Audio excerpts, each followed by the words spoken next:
All right, so we're back at Fanime, and the first round has been completed.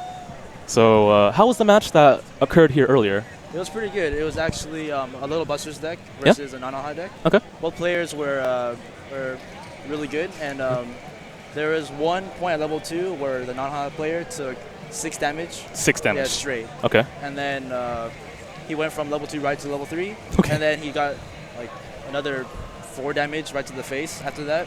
All right. Looked pretty dim there. Yeah, he went straight to level 3 at 5 damage, and the other player was still at level 2 at 3 damage. Okay. So his next turn happens, and then he does some good damage, and then next turn 2 damage, and she just wins. All right, fair enough. Yeah. I thought you were going to tell me a comeback story where he cancels everything and he's like the underdog that happens to win. His girlfriend's waiting behind him going like, you can win this. Think of our child. And you're like, wait a minute. That would have been a good story to tell. Exactly, I agree. Oh, bend your mic a little bit closer to your mouth for me. Sorry about that. All right, thank you, no problem. Anyway, let's see. How about some Fanime stories that are completely PG-13 and legal to have on recording? Completely PG-13? Completely PG-13. Give me a second here. I've mainly just been in my room the whole time. I drove from Los Angeles here on Thursday at 1 a.m., or I guess technically Friday, 1 a.m. Oh, wow, okay. To get here, and we got here around 7. 7. Or maybe 7:30-ish. But we also couldn't check into our hotel until 3 p.m. Jeez, that's so rough. We went to a Denny's and just like stayed there for a good, 8 hours? 8 hours? And until we could, go to the our hotel, and we couldn't like sleep in a Denny's. Right. So I didn't sleep the whole night. We get to our room, and then all my friends, they want to go cosplay and stuff because they've been sleeping. I haven't. Right. So I go with them because it's Fanime. I want to enjoy the first day. Right. And then I get home at like around midnight, and then just completely pass out. And ever since then, I was sleeping in my room like until pretty late today. So I haven't really done too much after that. Fair enough. But tonight, now that you're all rested up, it's time to party, right? Yeah, definitely. PG-13 party. It's a PG-13 party? What kind of party is that? 13-year-olds can drink, right? Yeah, there we go. We're good. I'm pretty sure 13-year-olds have legit parties. Yeah, I'm pretty sure they do with Weiss Schwartz cards, right? Yeah, just playing card games, right? Yeah. Good parties. So, tell me a little bit about the SoCal community. Let's see. There's, in my area, there's around 3 or 4 major shops. Okay. And then pretty much every community in each shop is around, I would say, 15 to 25-ish players. Good, okay. Yeah. Well, one shop is like a little bit smaller, but generally around that size. And we're all pretty friendly with each other. We all, know each other, and we play and have fun, But definitely, we're a little bit more spread out from each other, like 30-minute drives. So we don't That's not so see each other all that time. But it's pretty good. It's like a central spot where you all can 30-minute drive to? Not really. Not really? I guess the only time we really see each other is AX. Yeah? Yeah, Anime Expo. Okay, well, that's your central spot, I guess. Yeah. All right. Is the competition really strong there? Is it like I'm loyal to this card shop? Yeah, it's very. Yeah. Like, there's a lot of rivalries going on. Definitely a lot of store hype. You definitely should be on camera. I don't want to interrupt you.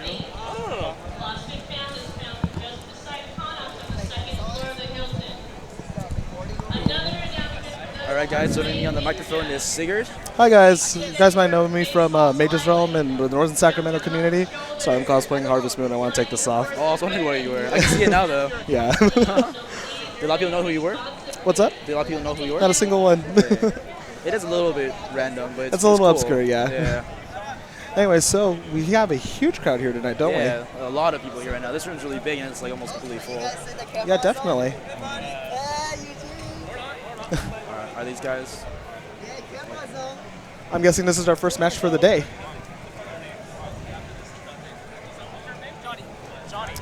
Johnny of Game Castle, I believe, right? Is that the store you represent? What's your name? Eugene. And Eugene Kim, another former, from Southern. Oh, take it off. Okay. Okay, so basic things, PG-13, so no cussing. Try to use Bushiroad terms if you can, because No suicide, no hit reverser, and stuff perfect like that. Try to plug in Fanime when you can. Say it's a great event, stuff like that. their Twitter is twitter.com/fanimecon. It will appear when he presses 2 comments up at the top left. Okay. So just have fun, enjoy. When you're done with this, all you gotta do is hit broadcast, the tab right here, turn off local recording. Okay. Okay, you're good. So we're live right now as well, right? Yeah, we are. God, I look like such a...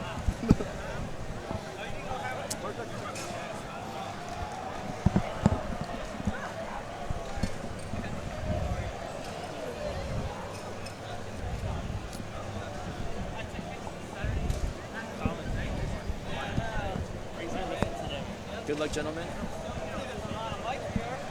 So Nathan, just to catch me up, is this round 1? This is round 2, actually. Round 2. Yeah. What decks did we see in round 1 for those of us who are catching up with me? Round 1 was Nanaha versus Little Busters. Oh, okay. Yeah, it was pretty close in the beginning until the Nanaha player took 6 damage straight to the face. Ooh. And then 4 after that. Went from like 2-1 to 3 something. Yeah. And then after that, it was just pretty much Steamrolled GG. after that. Yeah, Nanaha still, though, hasn't had a new set in quite some time. I think it was the second movie, second right? movie. That was about maybe a year ago. I can't really remember. Just But it's- about, yeah.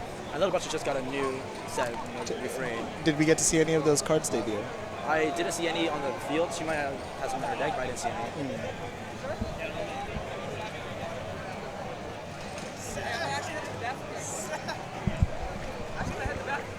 Okay. You can, I don't think there's official time there's no grounds, right? official time. Like, we've been recording this whole time, actually. Yeah. So I think you can feel free. our player to our left, Johnny, taking a quick bathroom break. You know, as it's always hectic at Yeah. any anime convention. Whenever I play in tournaments, I always feel like I have to go to the bathroom a lot. Yeah. Yeah, almost every single round, I'm just rushing there afterwards. That nervous Yeah. instinct right there. What deck are you playing?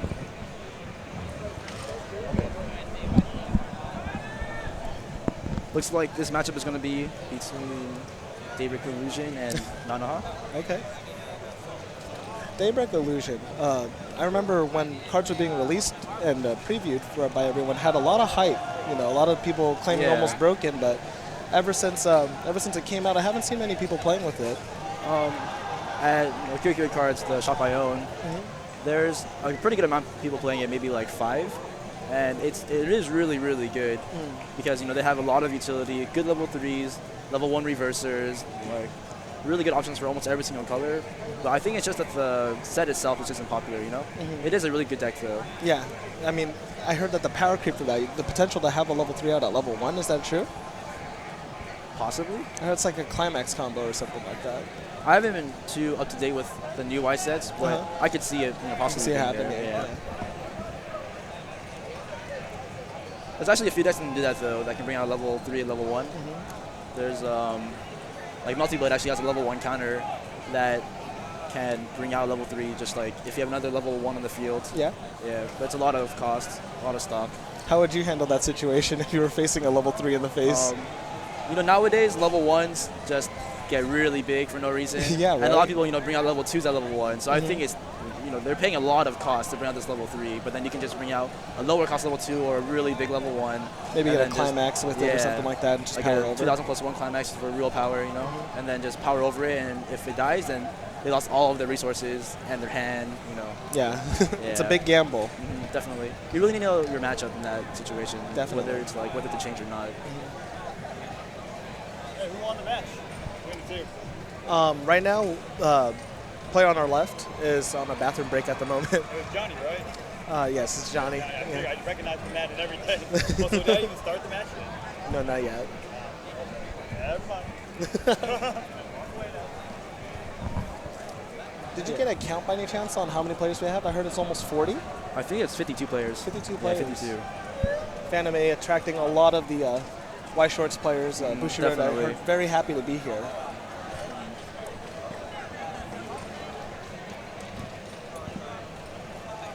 Like I said a little bit earlier, I am a little bit rusty with the new sets. So if I don't know a translation for one of the cards, I'm sorry, stream.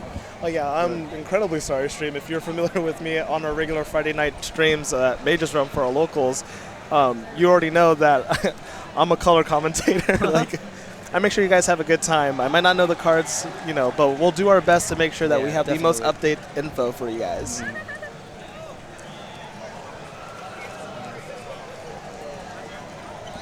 So how's your experience at Fanime? So far, as a vendor, I haven't gotten to see too much of the con, but everyone here seems to be having a great time. Good energy. We have a whole variety of different shops too, so a lot of people seem to be very enjoyed in the fact that they have so many options in what they can choose to buy. League of Legends merchandise, kigurumis, so there's onesie pajamas if you're not familiar with it, what a kigurumi is. A lot of artists here too. Yeah, definitely. Have you got to see any of the featured guests or anything like that? Not yet. I've been pretty tired the whole time, you know, from the long drive. Yeah, driving all the way from SoCal. And a lot of my roommates are really into cosplaying, so I just wait until they're done finishing with all their makeup and their costumes before we go. And it takes like, you know, they want to do 2 every single day. So we wake up in the morning, they start doing cosplay, and we leave at like around maybe noon, and then we get back around 4, and then they change up to another cosplay. It takes another 2 hours or like an hour at least. Yeah. And then we go out again. So it's just a lot of time is spent in the room, spent just in the waiting hotel for my friends. room. Yeah, a lot of I'm familiar with a lot of the Crunchyroll ambassadors for their cosplays, and I think that's just like what you do when cosplay is your thing. You know, switch out in the middle of the day. Yeah. Make sure you can get to as many gatherings as you can and Definitely. As many photo shoots. And a lot of people like to spend time just in the game room. We got Magic. I was playing ping pong earlier. That's something that I haven't seen at other cons. Yeah, ping pong. Yeah, I was actually surprised when I first saw that. It was pretty interesting. Yeah, I played a few games of Mahjong earlier too, actually. Oh, yeah? Yeah, it looks like Johnny's back, so we're going to get started. Soon. All right.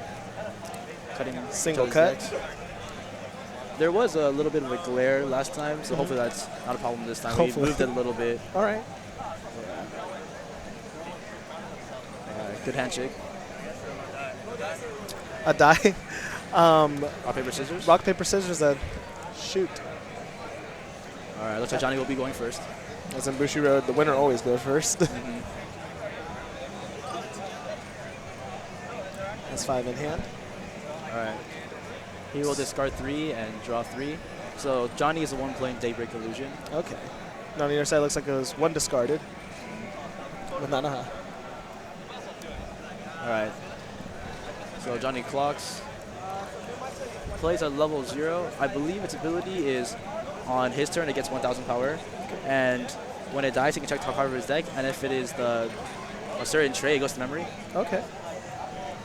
Hits in for 1, 2, 3, 4. So double trigger. It was a climax. Yeah. So he clocks and draws. And 2. Once again. Is there a way to blow this up any?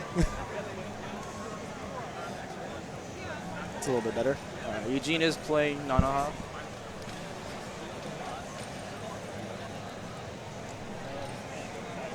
I can't really see these cards. Yeah, it's really hard to see on the screen. Sorry, I can't really see the right one, but the middle one is a level 0, I believe, when it gets reversed. Yeah, it gets a search, right?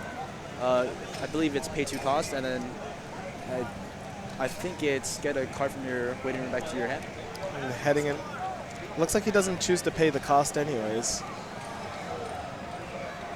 Clock already on. We have some, as the veteran players, going very fast. Already clock draw 2, already on Johnny's turn.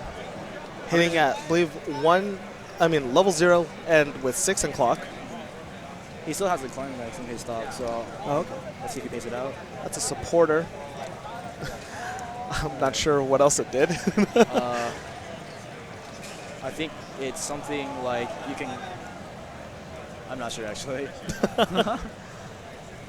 Either way, he's playing a card into the center stage and onto left. Both of them have no opponents. And it doesn't look like any activated abilities is coming to trigger. And I believe the one in the middle is even a vanilla. All right, he's going to pay the cost. Oh, it is has ability concentration. For every single climax that you hit, you can choose a card from your clock, put it to your hand, and then put the top card of your clock to your clock, or top card of your library to your clock. So hand fixing from the clock. Setting up his level 1 game most likely. And he does pay out the climax that was there. He attacks for 2 damage. It cancels. Attacks for 2. 2. 1, 2. That one will stick. Hits. It looks like he's going to level up. See what color he chose to go with. Red. All the red in the world for him in level 1 will be able to be played now. Oh, actually, he leveled up yellow. That's a yellow? Yeah, but then there's red in his level. In in the text box. Yeah, Okay. sorry. Yeah, our apologies, guys. It's really hard to see. We'll get used to it. Moving from front stage to backstage.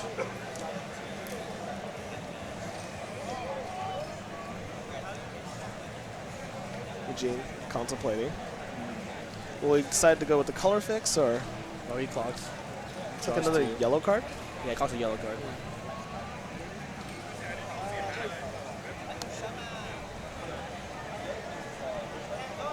Alright, he plays a level 0 that is, when it dies, you can check the top card of your library, and if it is a weapon character, that card goes to, or the card in the field goes to memory. Okay.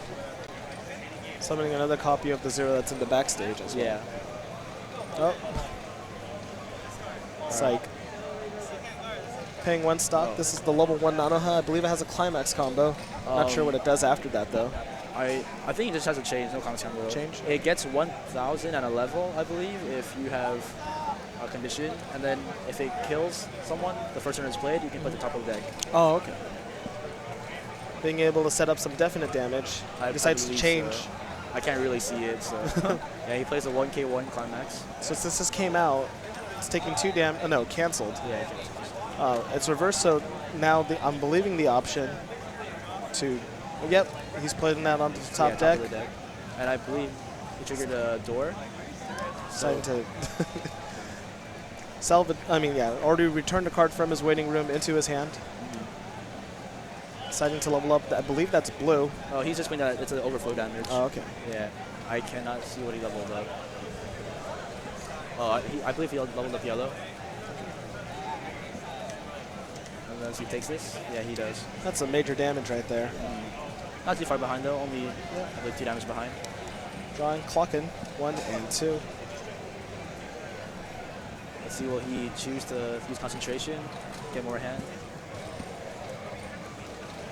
Any juicy targets in there, maybe for a change? He plays 2 level 0s. I believe they are bonders to a 1/1 with Clock Encore. And I believe they also give that card 500 power.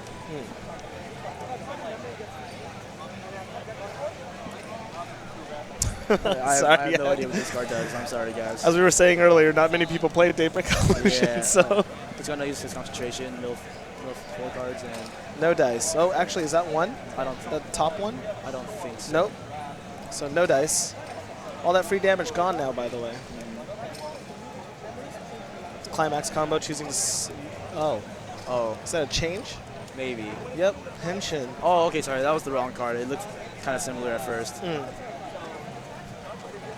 I believe the card I was talking about, the level 0 that gives 500 to the other card, like looks extremely similar to Exactly that. to that. Oh, it's like a close-up of her face.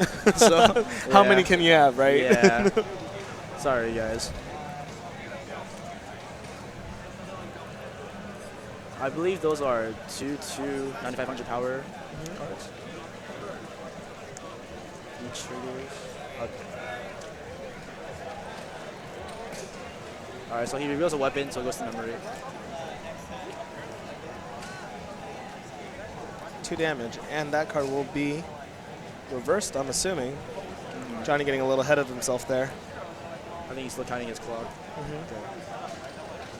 Yeah, I'm pretty sure it's reversed. That card is 9,500. Yeah. To go through all that and then, suicide into it, it would not make sense.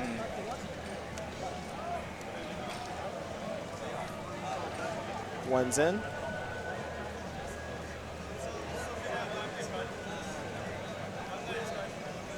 Johnny, Actually, I have to ask. Johnny. Hey, Johnny, were those side attacks? Yeah. Those were side attacks? Okay. Both of those Sorry. attacks were side attacks. Okay.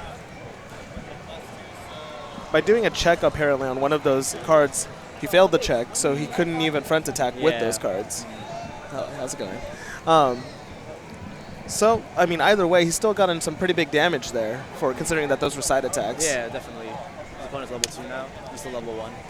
On that level 1 Nanoha, that ability to top deck only happens on the turn it comes in, Yeah, correct? only the turn it comes in. Okay. Does it have character encore? No, I do think it gets 1001 level though, so. I think he played a climax last turn, which is why he was setting for ones only, because it's level 2. For those of you keeping count, I haven't been doing it myself, but on that left side, on Daybreak Illusion, I do believe that we've seen a lot of climaxes already. That is a few true. cancels, and then it being in stock, 1 in concentration, and then 2 being played so far. Yeah. Possibly more in his hand. Looks like Eugene's just going to...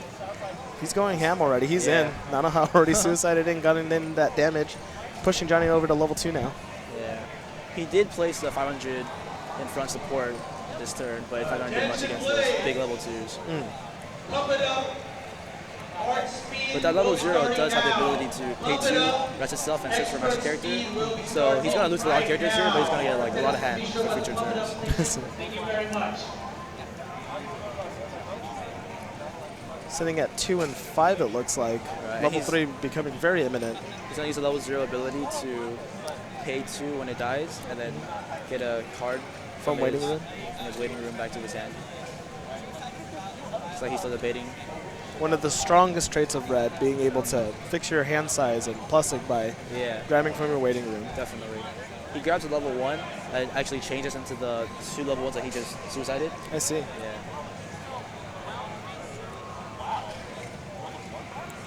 It looks like Johnny's already deck resetting.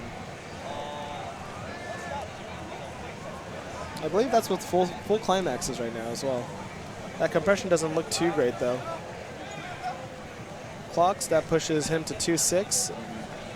And Eugene's only at 2-2, but it is Johnny's turn. These are 2 soul characters though, so he's hitting the for push 3. will be happening.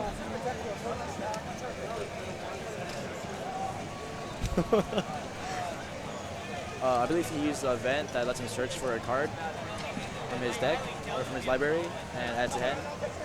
It's a yellow event at that too. I believe it's 2-0. Going into memory as well.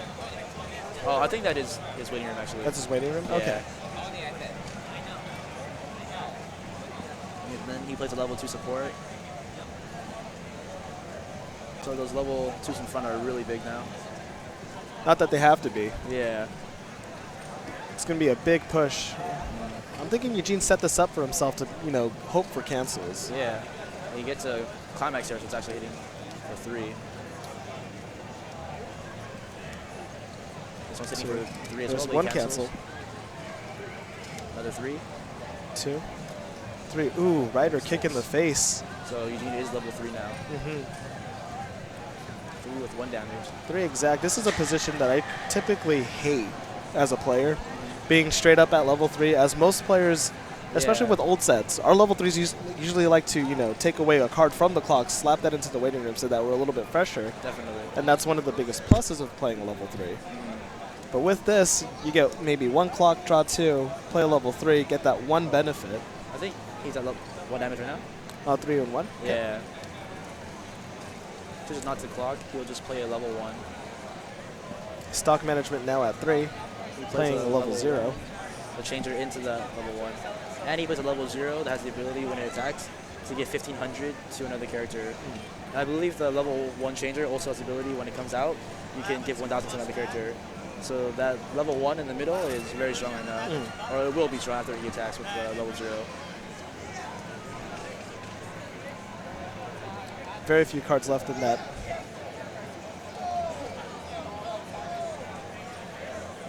Only 2 stock left. Is that that's 1 stock left on Eugene's side, right? Yeah. He'll be going in for maybe 1, 2, 3, getting to 4. I don't think he'll be salvaging with only 2 cards left in deck. There'll be nothing in there. He did use a level 0 support this turn to search for level 3 Fate. Set himself up. Get 1 heal next turn at least.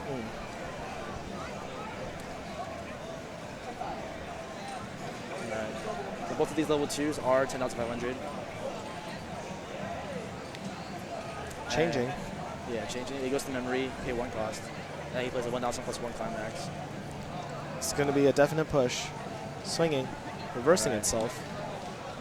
Plussing Drag. over all the way to left stage. Okay. Swinging for 1, 2. Canceled. Right. Something Eugene's probably, Johnny's probably really happy about seeing. Definitely. 2. It's in. Pushing to level 3. So Johnny's going to be at level 3, 2 damage now. Not being able to calculate exactly how much power that nano has, I'm wondering if it's reversed to be able to reverse the other character from the top. He is reversed himself. But it didn't take the opponent down with it. No, it did not. I believe he actually could have, though, if he gave the power from the level 0 non-hot to the middle. Yeah. Let's see if that was a mistake. I believe he wanted just a definite top deck. Let's see. Swinging in. Here's the deck reset. So Johnny's going to take 2 damage, and it will go to the top of the deck, I believe. So that card is reversed. So since it came out, it can get pushed off the top. Maybe he was trying to control his draw.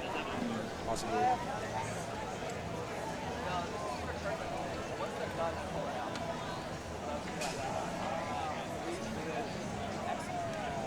Okay. Nope. So it'll just die. Let's see where that kind of play leads. Yeah. Punishment, or It the is deck Johnny's penalty turn. already hit. Let's see if he decides to play his level 3s. With 4 cards on clock, I'm not sure if Daybreak Illusion heals or not, but They have a few cards that heal. I don't know if he's running them, but they do.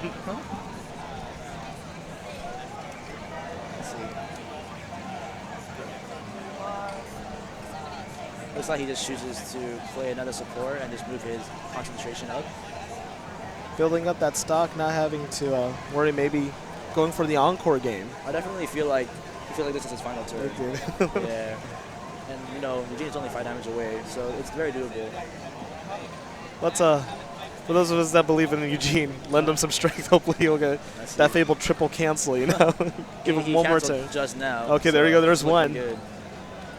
1 and 2. It sticks. That will stick. And this one is for 2. If he hits a trigger, he does 1. not. He does not. So one last turn. Johnny very disappointed in that. He was hoping to end that with this Definitely. one. Eugene having 1 turn left. Yet, and you stated earlier that he set up a level 3 game, right? He searched for. He searched for this card right here. Oh, It it's heals. fate. And also gets 1,000. He's going to play 2 level 0s and ram in. And Johnny is at 4 damage, so if he takes 3 more, it is I game. think this is final turn damage. Yeah. However, that it deck depends. compression was pretty strong. You know, Eugene only has 4 soul total right now, and 1 is 2 soul, the other 2 are 1 soul. So if he cancels the 2 soul, then the 1 souls go through, he'll still be alive. Okay. Yeah. So without triggers, he has to actually have all this go through. Oh, Okay, now he just plays pushed it 1,000 right plus there. 4 There we cards. go. 1, Oh, cancel. As good for Johnny. Now he's swinging with his faith, so this is for 3. 1, And- 2. Oh. Cancel. Johnny very happy right here. Only thing he has. So then that was the level 3 in the middle, right? Yeah, that was. So now this So is this is only hitting for 2. And he did not get a trigger, so Nope. it's for 2. And cancel. 2 seconds ago, Johnny had the face of remorse and grimace, not believing that this was going to happen. Now the table's half turned. Definitely. This is Weiss Shorts. This is what it's about right here. But you know, definitely, Eugene could triple cancel here again. Yeah, and it can come right back. You never know. Weiss Shorts, one of those games that you never quite know what's happening. Definitely. When you're playing off the top of your deck, something that Bushiroad loves to do, you know, it gives that fun element to gamble. We know that there's enough climaxes in Eugene's deck still right now, too. He did trigger a door last turn, though, so that is one. And he did play one. Yeah, he did play one. All right. So There this was is very one cancel from last turn as well, so Yeah. we know of 3 at least. So this is very smart. Johnny is making all of his attacks into 2 souls for direct damage. This is for 1, 2. Cancel. And cancel again. This is the last attack. He's praying for it. He asked for it right here, No trigger, so it's 2. too. And that's game. GG. Very solid game played by 2 veteran players, Definitely. Eugene and Johnny, both from the Bay Area of California. All right. Once again, we are at Fanime Con right now. This was the second round Yeah, this was the second round. of 52 players. Johnny will go on a winner. Eugene heading over to the record of 1-1.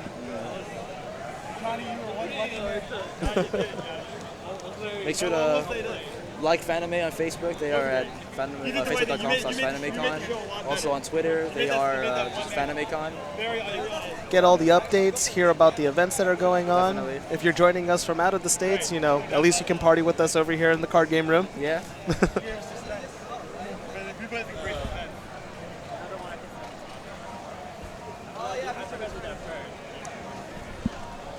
That game debrief. Maybe we can try to get Johnny over for an interview with Nathan. Would you be interested in that? Yeah, that'd be good. All right, hold on. Johnny, would you like to be interviewed? Come over here. All right, guys, we're going to grab Johnny over here, maybe get you into his mind frame. And since neither Nathan or I really knew what was going on with Daybreak Illusion at all, maybe we can hear a little bit about the deck tech that went into the thought. Most of the hype cards from when they were getting reviewed were usually for red. Yeah. This is what I was saying. You know, there was some broken climax combos that people were crying about. But over here, I saw mostly green and yellow cards. Green, yellow, yeah. Yeah. So Johnny, if you'd like to come and join us. Bathroom break earlier. Now taking another quick break. That was a pretty quick round, though. So I think we still have a few matches to go. Yeah, definitely. Right here. So this is Johnny of Game. What's your store again? Cards and Comic Central. Cards and Comic Central. All right, here you go, Johnny. Hello, Johnny. My name's Nathan. Hi, I'm Johnny. Nice to meet you. Yeah. So, what was your mindset going into this game? You know? There wasn't really a mindset because I didn't know he was playing, but I was pretty confident in my deck, so I just went with it. Do you know a lot about Nanoha? Not much. I've seen a few of the Haite version, but I haven't seen much of the actual Nanoha version, so I didn't know much. So you didn't really know what to expect, right? Yeah, I really didn't know. Because usually they just play the Starlight Breaker version, which is Burn You, which I didn't see any of that, so I didn't know. Yeah, it's definitely a different kind of deck. More like some more Fate. Yeah. But, so you just went with your gut, right? Yeah, basically, yeah, because like I know that my Gene deck will dominate level 1 just because of the level 1 to 2 change. So I was hoping to get that off, and like early game, like during the first refresh, I was actually 2 climax in hand, so it's pretty bad. I dropped one to, at the beginning just to get rid of it, but I drew another, so it's pretty bad. Can you explain how the climax combo works for the level 1? Basically, for the change that happens, a climax change, basically you move the level 1 Luna into the memory and pops to level 2. And the cool thing about the level 2 is it lets you check the top. But the problem is, during my check, I got a climax, so I can front attack to get rid of the non-Hus. I see. Yeah, that was both of them got a climax, right? It just stays on top, so you do one, it all stays no matter what. Oh, yeah. That's for all of them? Yes, for all the of them. turn it's played? Yep. Okay. I see. It's a climax change, realistically. And there was a time at level 3 where I assume you thought you were going to lose that turn. Yeah, because I was at 4 damage, 3-4. How did you feel after you canceled all 3 attacks? I didn't see that coming realistically. I know my deck was thin just because my stock was huge. Yeah. And I did get 3 in memory, so my deck, I didn't know it was 2-2-2, so I wouldn't know. Yeah, definitely. How many counters did you have in your deck at that point? Do you remember? I know I had 2 in my stock because I know I checked one early and I couldn't get rid of it. Because I was hoping for him to actually take down some of my guys at this 3 stock encore, but I didn't get to that point. Okay. All right. Well, thanks a lot, man. Yeah, no problem. That's nice meeting you. You too. There will be a Pokemon Stadium tournament at midnight. So, got to hear a little bit about Daybreak Illusion there. Yeah, he explained the change to me. It was a level 1 comics combo. You pretty much just move the level 1 into memory and then bring the level 2 in its place. A lot of memory work in White I Shorts. think, or especially for Daybreak Illusion, I think almost every single color grade card. So, with this tournament that's going on right now, we're seeing a lot of Japanese cards. Yeah. There's also Fanime having an English-only tournament for those of you guys who are coming in new to the game. That's tomorrow, correct? Yes, it is tomorrow. I believe. Those sets being able to be played Love Live, newest edition of I was about to say of Idolmaster, but of Idol sets in English. So I think a lot of people very interested, very excited about having that set in English. I think Love Live is definitely a really good deck. It actually is my main deck right now. Really? Yeah. I wouldn't expect it. Oh, really? Well, last time I played, you had 0 no Skyma on. I haven't touched that deck in a long time, but I still call it my main deck. Okay. But I actually sold it 2 weeks ago. Really? Yeah. Isn't it heartbreaking, to lose it? A little bit. I hate it, but I mean I understand why it has to happen Yeah. sometimes too. I have like over 16 decks right now, and I'm definitely not gonna play them all. I only use like 4. Yeah. So a lot of decks that are worth like a lot of money, and I could just sell them. Yeah. One of the things that I cherish most about the White Shorts in general is the fact that it has such a rich history of different anime series. Like Yeah. I think the most old series that I own is Little Busters of the old set or Disgaea. Okay. But something else that they do with the Japanese cards is has those comeback campaigns. Yeah. And I think that's really good. The power creep is real. It happens in all card games, considering the fact that that's what keeps the game fresh. Yeah. But with the ability to buy booster packs, get those gold and silver bags that lets you get. I was about to say swag, but good cards to keep Pretty your much decks swag. relevant. Yeah. Yeah. Anything that you've ordered recently?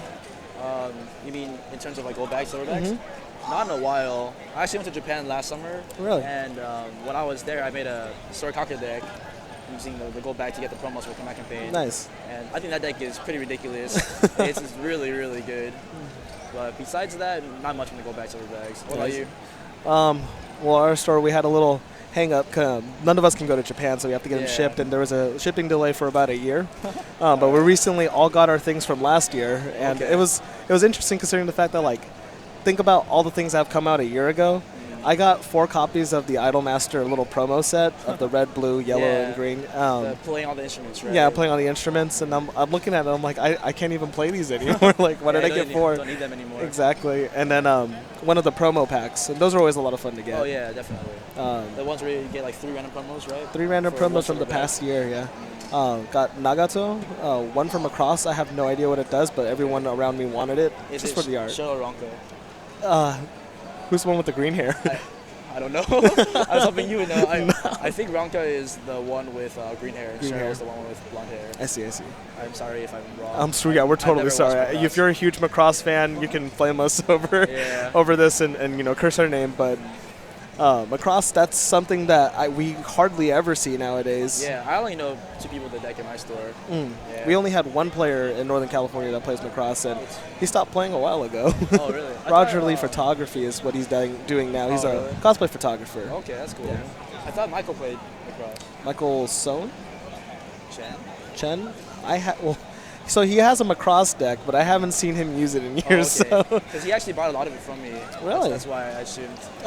They're sort of like, Yeah. so you better be using it, right? Yeah, pretty much. I put so much work into that deck. Yeah. Oh, Yeah. Macross is definitely not bad though. It is a good set. It has a really strong level 1 game and a pretty good level 3 game. Like not bad at all.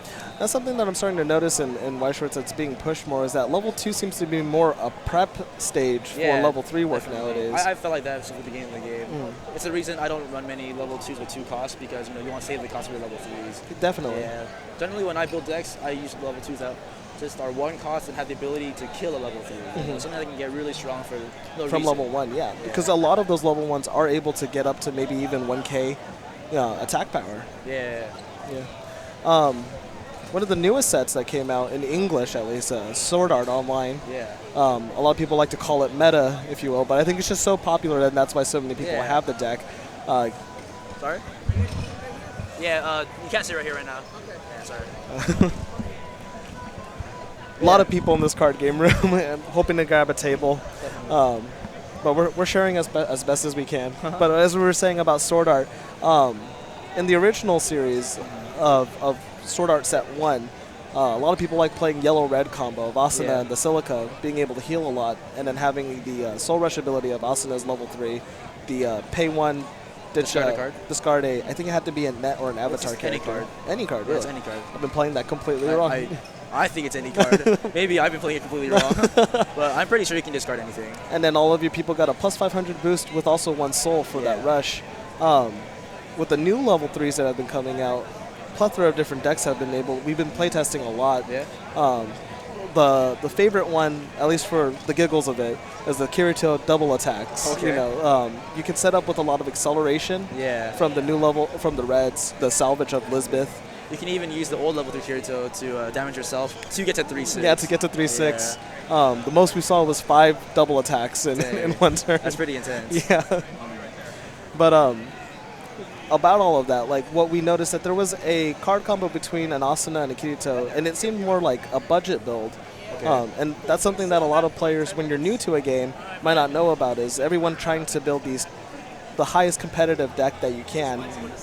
So having a lot of those level 3 Asunas, level 3 Kiritos. And you might not be able to get all of that because you didn't buy, I don't know, 7 boxes of whatever. Yeah. But the level 2 game can be strong.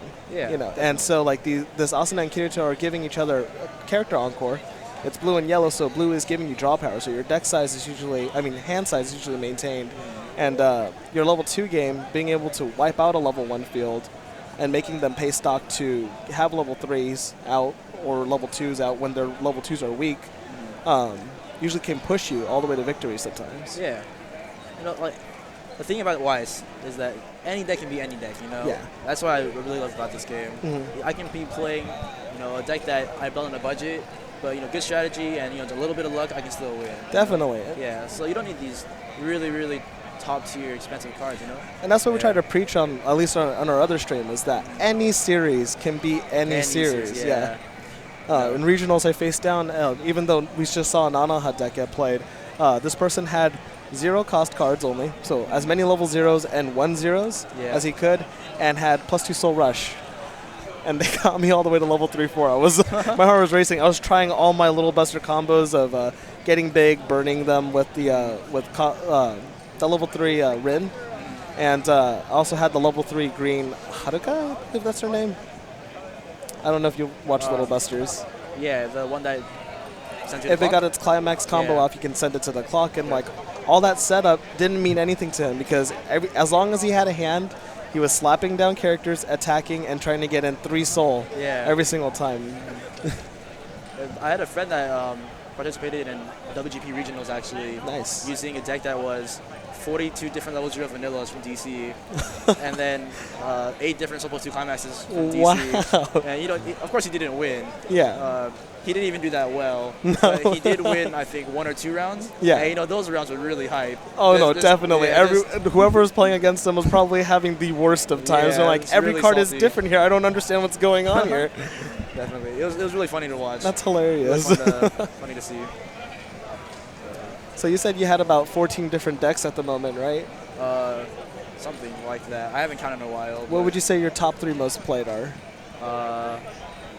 Love Live, the Capo, and it's either Surakake or Railgun. Or Railgun? Yeah. Railgun has a lot of love at our store. Oh, really? Yeah, a lot of people love that series, and what makes me laugh, it's not even for the Railgun. It's for Accelerator. I had a deck at one point too, Accelerator For deck. Accelerator decks, Yeah, he's using all Accelerator cards with the sisters. Yeah.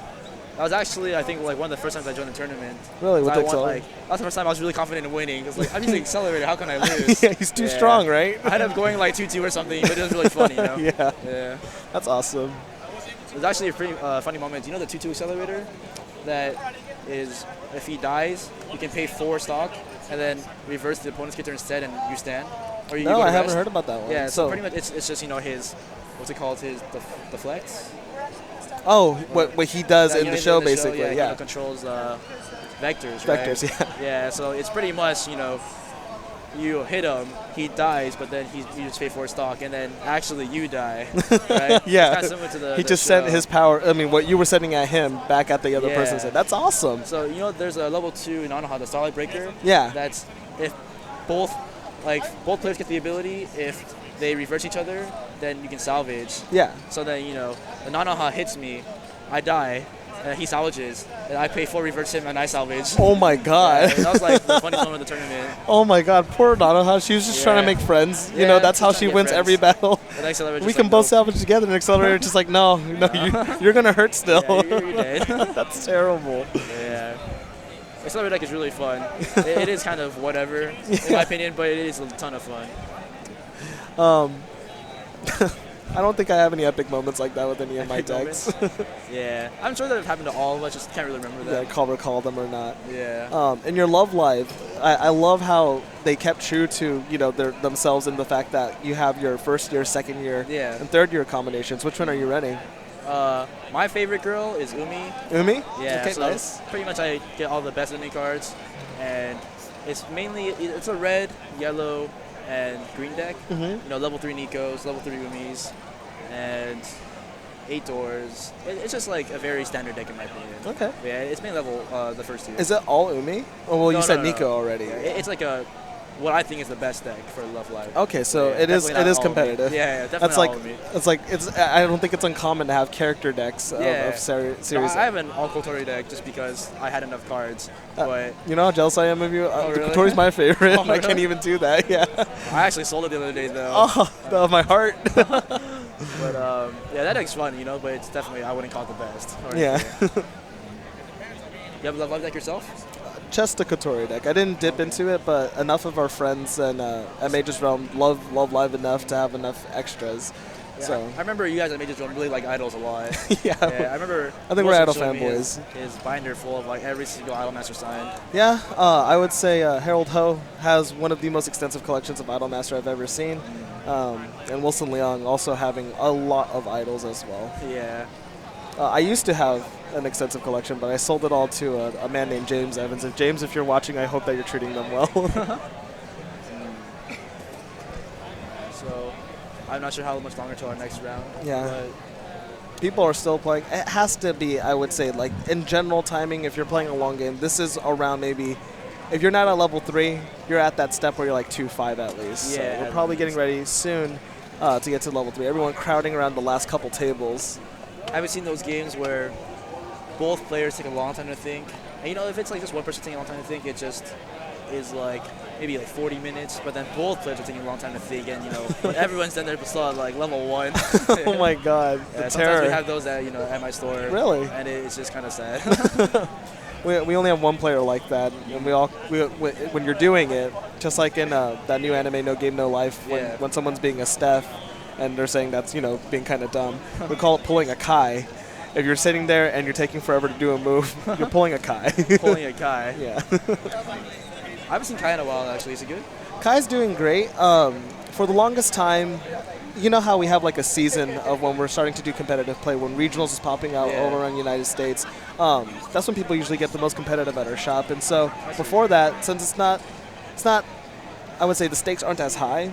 A lot of us play the builds that we wish we would play. Yeah. The most fun decks that we can. Yeah. But since Sword Art 2 came out, that's Kai's favorite series so far, and he's become really serious, deck testing almost every build that he can and trying to find out what he loves the most.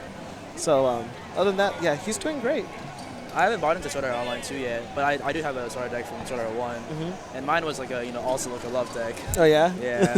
Actually, my favorite character is Yui, but you can't really make a good Yui deck. No, you can't really make it. it. They did make a level 3 Yui for the Sword Art 2 though. But it's still pretty whatever. it's not too strong. It's not the greatest. You want to run Kirito if you're running blue. Yeah. But I definitely need to buy into the new set because I think the new silicos are really, really good, especially the level 1. Oh yeah, Yeah, no, the the one bar. with the level 175, right? Yeah. No, that card's strong. Especially with the level 0 Peanut support, doing that does. No.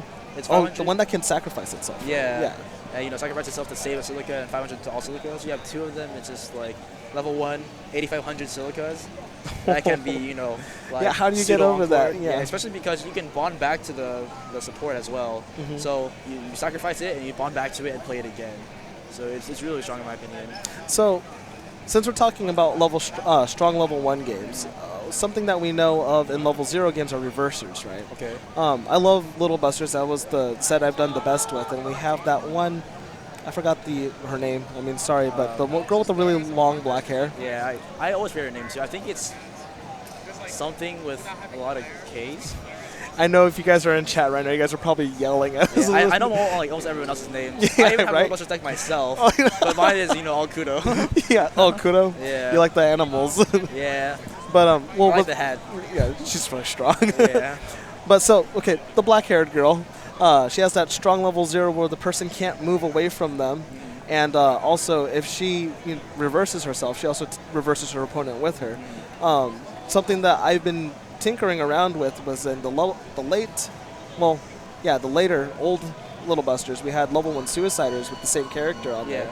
If you're seeing so many strong level 1 gameplay in all of these new sets, do you think that you're trying, like, what would be best to combat that would be tossing in a level 1 Suicider or trying to match that and get higher or higher above to get some kind of card advantage? It's definitely iffy depending on what you're playing against because, like, the meta last year was, bringing out level 3s at level 2, healing really early. There's like the new Takane from Automatic coming out, Zero Kaima, like little Angel Beats, like all bringing out these level 3s that heal early and are all really strong, Yeah. But I would say the meta right now is more along the lines of bringing out level 2s at level 1. Let's say Rewrite, Vivid Red Operation. They all bring out these really strong level 2s at level 1 that have amazing utility, and it's like low cost to bring them out. So if you're gonna put in a level 1 Suicider, they can't do anything against those, So I would say maybe like a mix of both a good level 1 Suicider and a really strong level 1, if you can possibly do both. If you can get both. Yeah, it's hard, but there are some sets that can do it.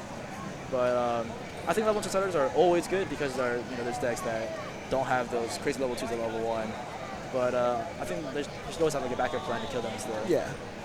It's like I just like what I've been trying in my deck so far is because Little Busters, I would say, kind of lacks in the power department. I haven't gotten any of the newest sets, so maybe they helped in that department for it.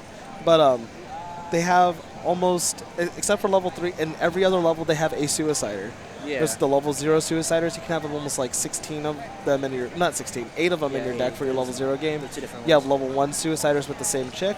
And then for the student council, I think of the twins, I don't ever remember their names. I know the one that's more serious, I think, is Kanata. Okay, so she's a 2-1-4K, and she's a level 2 Suicider. Yeah. So it's like, do I want to reverse myself to reverse my opponent all the way throughout the game?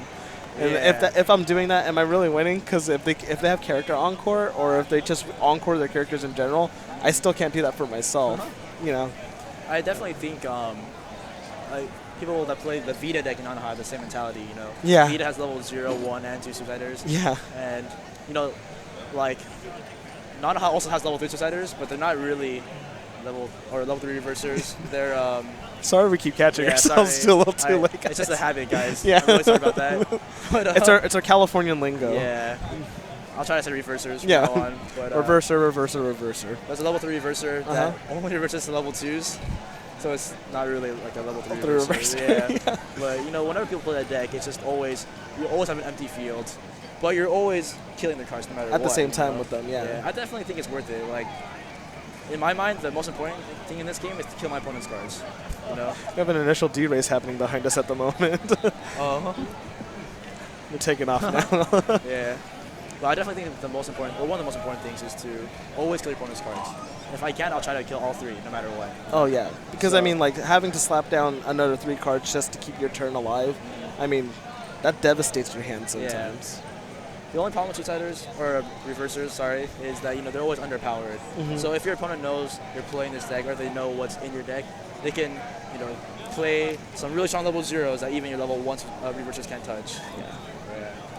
That's the biggest problem. You never want to, use a level 1 reverser to kill level 0. It feels so terrible. Reverse with a level 0. Exactly. Yeah. And then when you do use a level 1 reverser to take out a level 0, it doesn't feel like any kind of victory either. Yeah. It's like you were 3-5 and I'm fighting a 3,000 vanilla, Yeah. And if they have 2 supporters behind them of level 0s, you're like, you're a 4K vanilla and I can't fight you still, Yeah.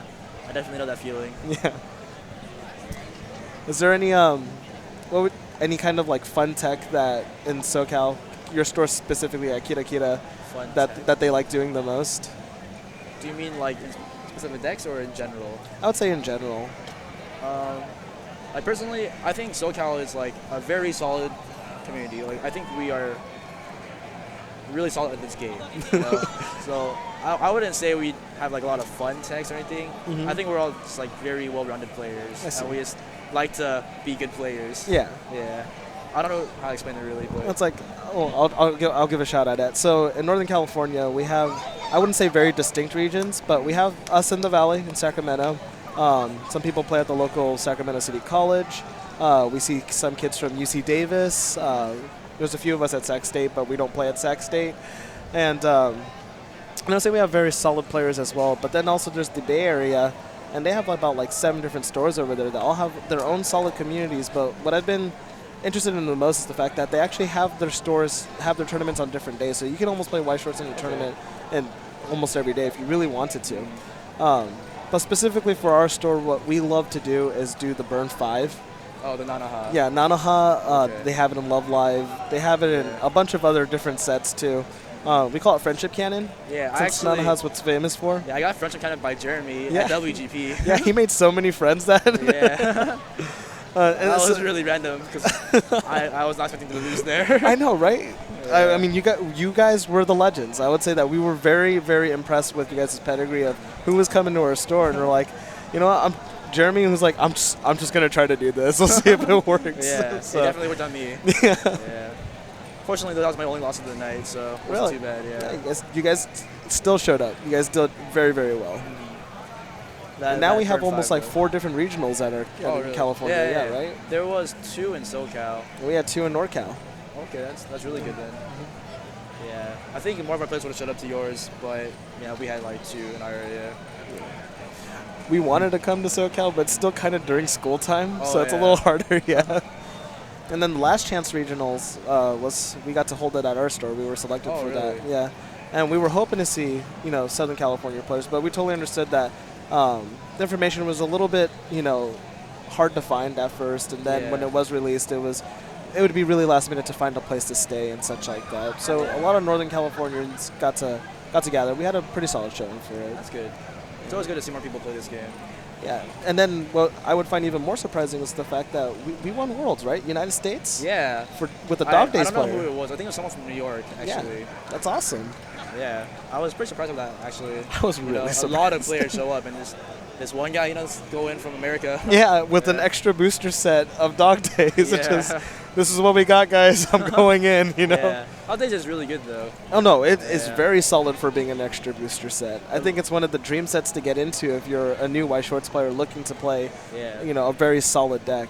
Because the card pool, it's not tremendously short or anything, but at the same time, when you're looking into an extra booster set, if you can get those boxes, at least 5 of them, you will probably have at least enough amount. Thanks, George. Enough amount to make any kind of deck. Yeah. And there's actually 2 extra boosters now for it, too. Yeah. So it definitely have a lot of options. Do you play any of them? No, I don't play Dog Days. I had a Dog Days deck that I made from my friend's extras, Yeah. and I thought it was really good, but I never bought it to myself. Yeah. Mainly because I never watched Dog Days. I So- wanted to as well, because I had extra cards too. I wanted to make the Squirrel Girl deck. I was like, let's just try it. Didn't have enough cards too, so it got mixed with the red and green cards. But in the end of it, it's like I haven't watched the series, so no attachment to it Yeah, either. I So know it's that just like, feeling. all right, guys, that was fun. Are you looking forward to any new series coming out? What I'm waiting for right now is Log Horizon. Oh, okay. I love the show. I don't know. I think like my next meta of anime shows is if people can get caught into a video game, I see. or if they're in like no game and no life, where they're just playing games to survive. Yeah. I'll watch that and So, I'll probably like- enjoy it a lot. Yeah, Sword Art, Dot Hack, that kind Yeah, of stuff. Dahack, very Dahat-esque. Yeah. I'm actually really excited for Nisekoi. Oh, that's another Yeah. one that's really good that's coming out. I don't really read too much manga or anything, Mhm. but Nisekoi's the only manga that I read since the day it came out. That you it- know? nice. Yeah. And then ever since then, I've been reading it every single week. Who are you So rooting for? I don't know if she'll even be in the set, but I like Haru. Okay. Yeah. Is that the newest girl? No. Haru is Onodera's sister. Oh, Ona I haven't gone that far. My bad. Oh, okay. Sorry. For those of you watching the anime, I don't know if you got to know that either, but spoilers. Yeah, sorry. Oh, it's just a name. Yeah. Onodera has a sister, apparently. But Surprise. Yeah. I don't know. I like Tachibana the most so far. Oh, really? Yeah, those Hime dead you know. Yeah. Kano Hanazawa, too. Yeah, right? Yeah. I definitely need to get her signs. I'm trying to get all of them right now. Oh, really? Yeah, I only have like 6, though. Did you get any from the Nanaha set?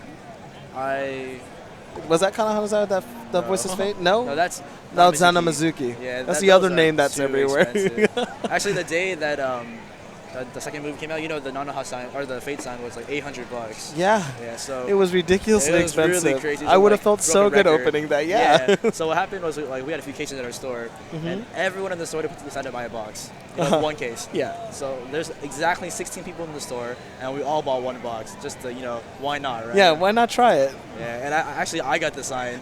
Yeah, but it was only a San Vita, which was still $350 back then. Really? But now it's like Wow. $60 Nanoha or so something. expensive. Yeah, I think it's because it was, you know, SSP, the special rarity. That's like only one a case, so it's Yeah. really hard to get. If you wanted to like open a whole case to get it, maybe get it. Yeah. My God. Yeah. Definitely. You would have to buy 4 cases to get any kind of like luck if you wanted the same Yeah, one for your definitely. deck. That's crazy. I've seen people, you know, with 4 the level 1 Fate sign, and it's just like, dang, this guy has so much swag. Something new that just came out that has a lot of hype behind it. Kill a Kill. Oh yeah. Right? I actually don't know anything about. You know, the you don't anime know or anything set. about it. That's like I Yeah. haven't paid too much attention to it. My roommate's a huge Kill la Kill fan, but level 3 Ryuko. Have you heard about what that does? Is Ryuka the main girl? Yeah.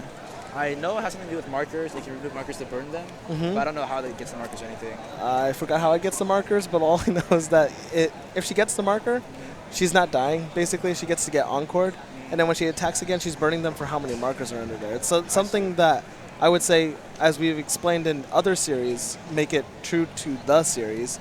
Every time she's like dying or something like that, she comes back, and with this one, she comes back even stronger. So I see. Yeah, something new to Weiss Schwartz that we haven't seen before, definitely.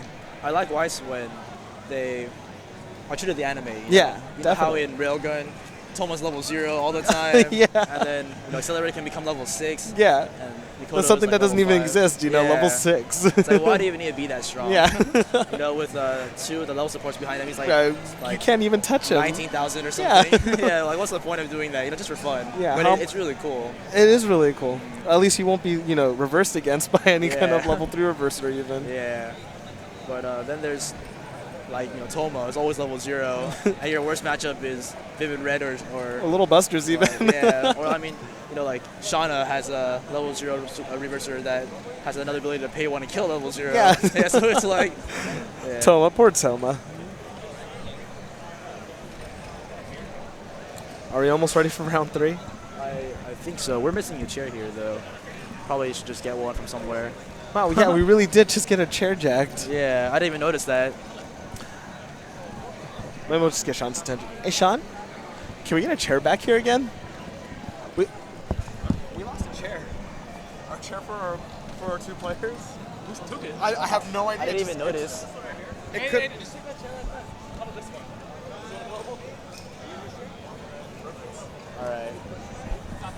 All right, got a chair back. Good stuff. Con problems, right? Oh yeah, right. Where's our chair?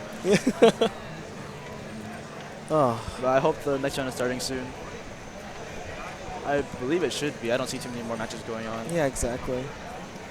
So, today was the first day of, today was day 1, right? Day 2. Day 2. Yeah, today's Saturday, right? Is today Saturday? All my days are mixing up. Like Yeah. the vending life, you just wake up and sell things and then tear up. It feels the same over and over I again. definitely know that feeling. Matt, are we in day 2? He's going to hear me. I'm pretty sure we are. Yeah. I'm pretty sure tomorrow's Sunday, so it's day 3. Yeah. When I was working as a vendor at Anime Expo, I definitely felt like losing track of time and everything. Waking up every single morning at like 8 a.m. But I generally sleep at like 1 p.m. every single Yeah, it's like at at home, right? 1 a.m. Yeah. And then, waking up at 8 a.m. is so weird. Yeah. It's definitely a struggle. Something you have to get used to. Yeah. Yeah, no, I'm still in college at the moment, and in high school, you have to wake up at 8 a.m. because your classes start. Yeah. And for this past semester, I was like, if I did it in high school, I could do it here. It's like the worst decision of my life. I'm like, Yeah. I got used to being able to wake up at 10 and be like, that's the start of my day. Instead of us having to wake up at like 6:30 to get ready to leave in time and beat traffic to get to school at 8. Yeah. It's terrible. Whenever I was taking classes in college, I would always schedule for like 2 p.m., 3 p.m. classes. Yeah. I knew I couldn't do it. I think that's a smart thing to do. Everyone's leaving at that time anyways. Yeah. Have you done any of the events inside Fanime so far? Not yet. I was thinking about going to some, but I didn't have enough time. Enough time. Yeah. I don't think I've done anything actually. Just walking out with my friends, watching cosplay. Just kind of stand there while they're cosplaying, getting their pictures taken. I'm just there, just cheering them on from the back. Is there anything that you wanted to cosplay from? I was gonna do Alan Walker from The Gray Man. Okay. But my costume came in way too late, so I didn't have enough time to fix it. Maybe for a future con or something. Yeah, probably for Anime Expo. Nice. What about you? Or Harvest Moon. What's up? Harvest Moon. I did Harvest Moon cosplay, yeah. That was going to be my only one, as I was hoping to do for AX Log Horizon, as well as Samurai Flamenco. Okay. But that was about it, you know. I've been wanting to check out the panels. They have... Oh, yeah, sure. Yeah. I've been wanting to go to any of the panels out here because they have a lot of things from like teaching people to play mahjong to beginning cosplay or how to pose for photography and all that at the same time. It's a very, very informational con. I was looking through the list of panels and it looked like a lot of good stuff. I wanted to go to a few, but just they're either too early or I was busy during that time. Yeah, hanging out with your friends. Yeah. That's the struggle, I would say, going into like anime conventions. There's just too many good things to do. Yeah. I haven't even really looked at the exhibit hall yet because I've been walking out with my friends too much. Yeah. But definitely need to buy something new for I leave. It's like something I've been enjoying about this con is their accessibility to food. There's so much. They have food trucks here. Yeah. There's a lot of little vendors that have like barbecue pits. And I think that if you ever go to Fanime Con, one thing to do is try one of the bacon wrap hot dogs. Oh, really? There's just these Hispanic fellas. There's like 7 of them all around Fanime, and they just have these little pit grills, and they have bacon wrapped hot dogs and a Coca-Cola. You know, it tastes great. Dang. That sounds pretty amazing. I'll have to pick one up sometime tomorrow. No, definitely. Just randomly around the con? Just randomly on any of like where everyone's crosswalking. You can get yourself a churro, bacon wrap hot dog, and a Coca-Cola. All right, sounds good. I'm gonna check it out tomorrow. Yeah. Gonna take a little quick peek on the tower over the field. Okay. By the way, did you want to keep commentating, or should I step off, or do you want to? I mean, it's up to you. Matt from Bay Area would like to step on. It doesn't matter to me. Would you me step off? I think. Would you like me to step off or Nathan? Okay. Who wants a break? I kind of do. Yeah. Okay. Where is Matt now?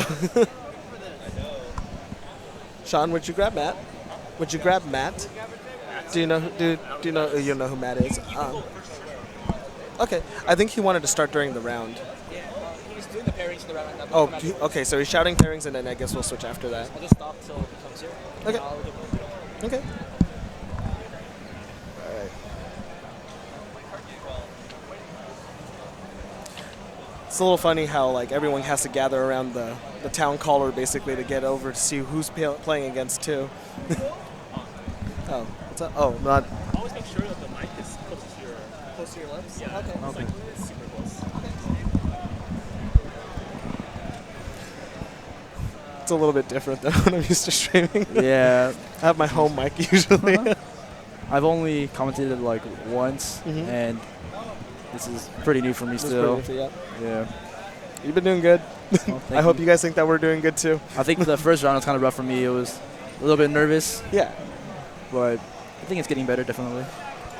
I think something that's been very fun about geek culture lately is the fact that we've been able to stream anything that we're doing, from Hearthstone, League of Legends, card games. I don't know, reaching out there and being able to hang out with other people who are into your similar interests is like the next level of podcasting almost. Yeah, definitely.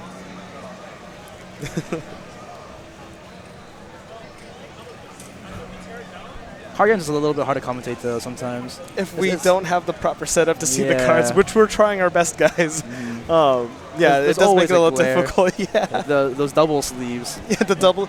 Something that I would say is almost, okay, it's not exclusively a Weiss Shorts problem, but something that is very common in Weiss Shorts. Yeah. Having your cards triple sleeved, double sleeved is almost rarely single sleeved.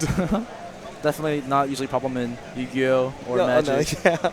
Only Weiss, maybe Card 5 Vanguard, these Bushiroad games. Yeah, people very, very protective of their cards, which isn't a bad thing at all. I'm not even that protective of my cards, just my sleeves, you know? Yeah, because even the sleeves sometimes are like, you can only get them from certain conventions even. I have some pretty expensive sleeves myself. Maybe in the future we'll have Fanime only, you know, white shorts, Bushi Road sleeves or something like that. That'd be nice. Huh? What would you say your favorite deck sleeves is? I don't know, protecting the cards of. What series? Like what sleeves? My favorite sleeves that I used to put on my General Kame deck before I sold it. Yeah. They it's Maochiki. Yeah, it's Kanade Suzuki, the black hair girl. Okay. Yeah, it's like a Dojin sleeve of her. Oh, yeah, nice. like someone just made. I found it in Japan for like $30-40. But I like how they look a lot. Yeah, so they looked. You kept the sleeves though? Yeah, right? I kept the sleeves for sure. I made sure to tell the guy that bought it like this doesn't come with it. Yeah, this is the deck, but these are my sleeves. Yeah. You get the cardboard. I keep the plastic. Yeah, this is way more important to me than the deck. Have you sleeved them with anything else yet? Not yet. No. I actually have a box of extra sleeves, and I think I have maybe 15 sleeves in there that don't have a home yet. But one day, maybe. One day, something all will 15 be special enough. and the Maochiki sleeves will have a home. That's awesome. And, I would say the most expensive / special sleeve that I have is it's Asuna. I think you could only get it at one of the comic cats. She's kind of doing the same kind of art as one of her climaxes. Is it the sideways one? The sideways one. Okay, yeah. I so think it's the Star Splash climax. Star Splash climax. Yeah. So if you guys are wondering if you have Sword Art Online, there's a climax combo called Star Splash. Star Splash. Climax combos with a level 1 that allows you to deck search when you declare an attack. Yeah. For one cost. But there's a sleeve of that, and it makes it really, I don't know. Sometimes you get confused. You're like, wait, I got to flip my card over because I'm using the same exact art, you know? So, I know, it's fun. I have a Guilty Crown deck where I really like this level 0 in Guilty Crown. So I bought 50 of them. And I just make it the back of my sleeves. Oh, yeah? Yeah, so people get really confused. I go to a tournament, I put it right in front of them, and then they're like, are you going to flip your deck over? And I'm like, oh, no, these are my sleeves, these man. are the sleeves, yeah. Yeah. I can only run 4 of these if they weren't, you know? Yeah. It took a really long time to find them all, but it's pretty worth it. Yeah, I would say White Shorts community is very, very creative in the sense of using what we got. I mean, the most common one that I saw, like kind of what you did with the level 0s, is using the Zanen, as your sleeves. And then my friend's been modding deck cardboard boxes into actual deck boxes. Oh, that's cool. Joseph Solis, you might see him on the White Shorts forum board. It's an interesting place to go if you're interested in the game, seeing what's out there. I'm not Sean. Sean or Friendy.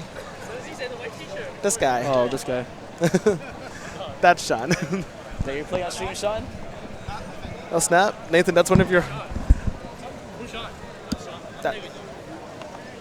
Is it you, Sean? Yeah. Oh, okay. Never mind. Yeah, probably. I think Matt's coming, or the one guy's coming on for me. Yeah, it should be fine. Yeah. Unless Matt's playing. Is Matt playing? I don't think so. I think he's coming on right now. Okay. All right. Yep, that's Matt right here. Okay. All right. See you It's later, been a pleasure guys. casting with you, Right. Nathan. You. I hope maybe we'll get you back a little bit later. All right. So coming on with me now is Matt. I don't know how to say his name. I'll let him say it himself. And he's a player of the Bay Area, NorCal. And I would say he's a veteran. He also plays at a local shop as a representative of it. Hi, Matt. What's up? I did not know what your last name was, so I didn't even bother. That is okay. My last name is Dominguez for anyone that's interested. Dominguez, it's so easy. Yeah, that's fine. All right. So, how have you been, Sigurd? I've been, you don't know how tired I am right now. Yeah? I'm so tired. All right, so we have people setting up. Let's see. Oh, I'll take that. That's mine. It's just to let you know where you should put your play mat. Yeah. So, we're in round 3. Sean, a.k.a. Koopa from the fighting game community. A new player, at least in our meta of the NorCal region. He's been playing very well at Mage's Realm. He's won 2 locals so far, suffering his first defeat to Kai Chen. If you guys don't know who Kai Chen is, what's up? Sean Murderface That's what popped up. versus Eugene. No, I mean, should I just put Sean? I'm going to put Sean. I didn't even see that this was a thing. I'm sorry, the second player's name? We have no idea. Let me find out for us. All right, let's do that. Player on our right, blue shirt. What's your name? Michael. And where are you from, Michael? Where? Oakland. Okay. All right, so we got an Oakland player. Cool. Oakland player. That's not from. Is that from where you are, Oakland? Right. Well, Newark. It's before that. It's before Oakland, but he's not a local at C&J's. Okay, not a local. Yeah. And what's C&J stand for those of us who are? Do we have 11,000 people watching us? No, that's Frames Encoded. I have no idea how many of you guys are watching us, but for those of you who don't know what C&J is. To be perfectly honest, I don't know what C&J stands for. Oh, wow, that's your local. Well, I mean, I live here in San Jose, but that is where I go for locals. Yeah. Okay. I just know that J stands for Jeffrey, who's the owner of that store. I think it was a friend of his that they used to run it together, but he no longer works there at the moment. Okay, I heard he has his own comic book shop now. Yeah, he has his own comic book shop. Stepped away from the card games, went over to comic books. Yeah, more so of the comics. Yeah. I see. Sean over here playing something that I don't know versus Michael playing something that I don't know. I think it'll be a surprise for both of us. Yeah. All right. Sean having a mommy mat from Madoka. And Michael over here, I'm not sure where he comes from. I would say he's the mystery player. Yep. Has his beginner mat out. Oh, he's probably just trolling. I don't know. Maybe. Yeah, it's very common. So, something that we do in Bushiroad games is to find out who goes first, mini games are played. Yeah. And the winner has to go first. Oh, it's rock, paper, scissors. That's cute. That's really cute. I couldn't even notice that. Right, so I guess Danny Chu over here are getting a free plug of Japan culture. All right, let's see here. All right, so Can you Sean, I think Sean won, so he'll be going first. Oh, it looks like it's For rewrite.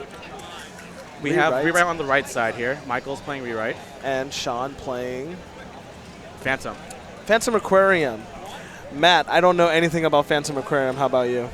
I play Phantom myself. Thank God. I actually don't know if he runs the same build as me, but most likely he will be playing the same build as most Phantom players, since the comeback promos did come in, and that deck has that deck has so much potential. Yes. And also, I mean, we were saying Michael, have a lot of unknowns about this guy playing with the noob Matt.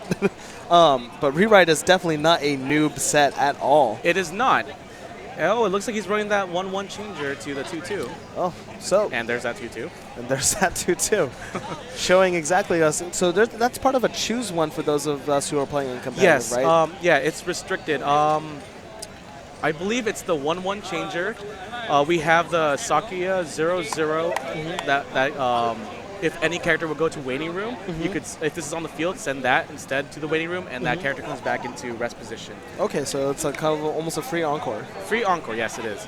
And it's also in the restriction list with the 0/0 red Akane, which gives the ability. It's a concentrate. It has the ability of concentration. So where you pay one, you reveal the top 4 cards of your library, and for every climax you reveal, you could call back or return a character from your waiting room and discard a card. Okay. And it also gives the ability where if any of your other characters gets reversed, you could give one character 1,000.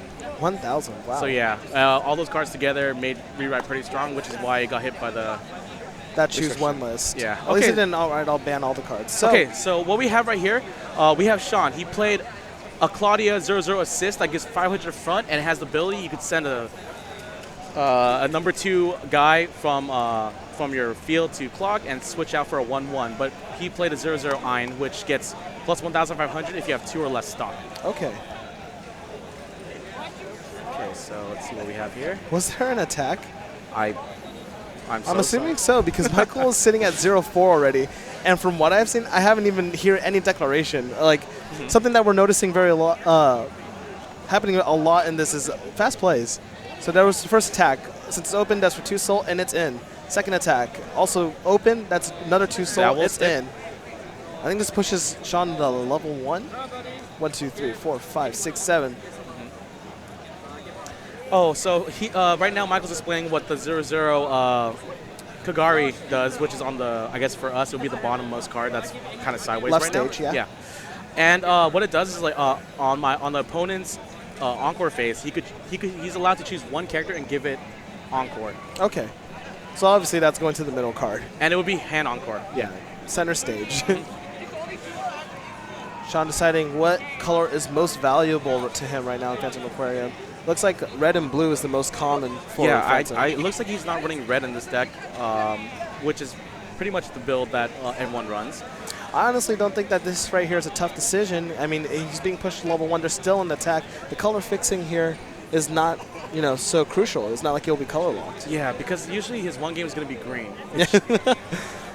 It should be. It should be. I did not see what he chose. Oh, it's yellow. He chose yellow. Okay. Yellow. Still one attack left over for Michael.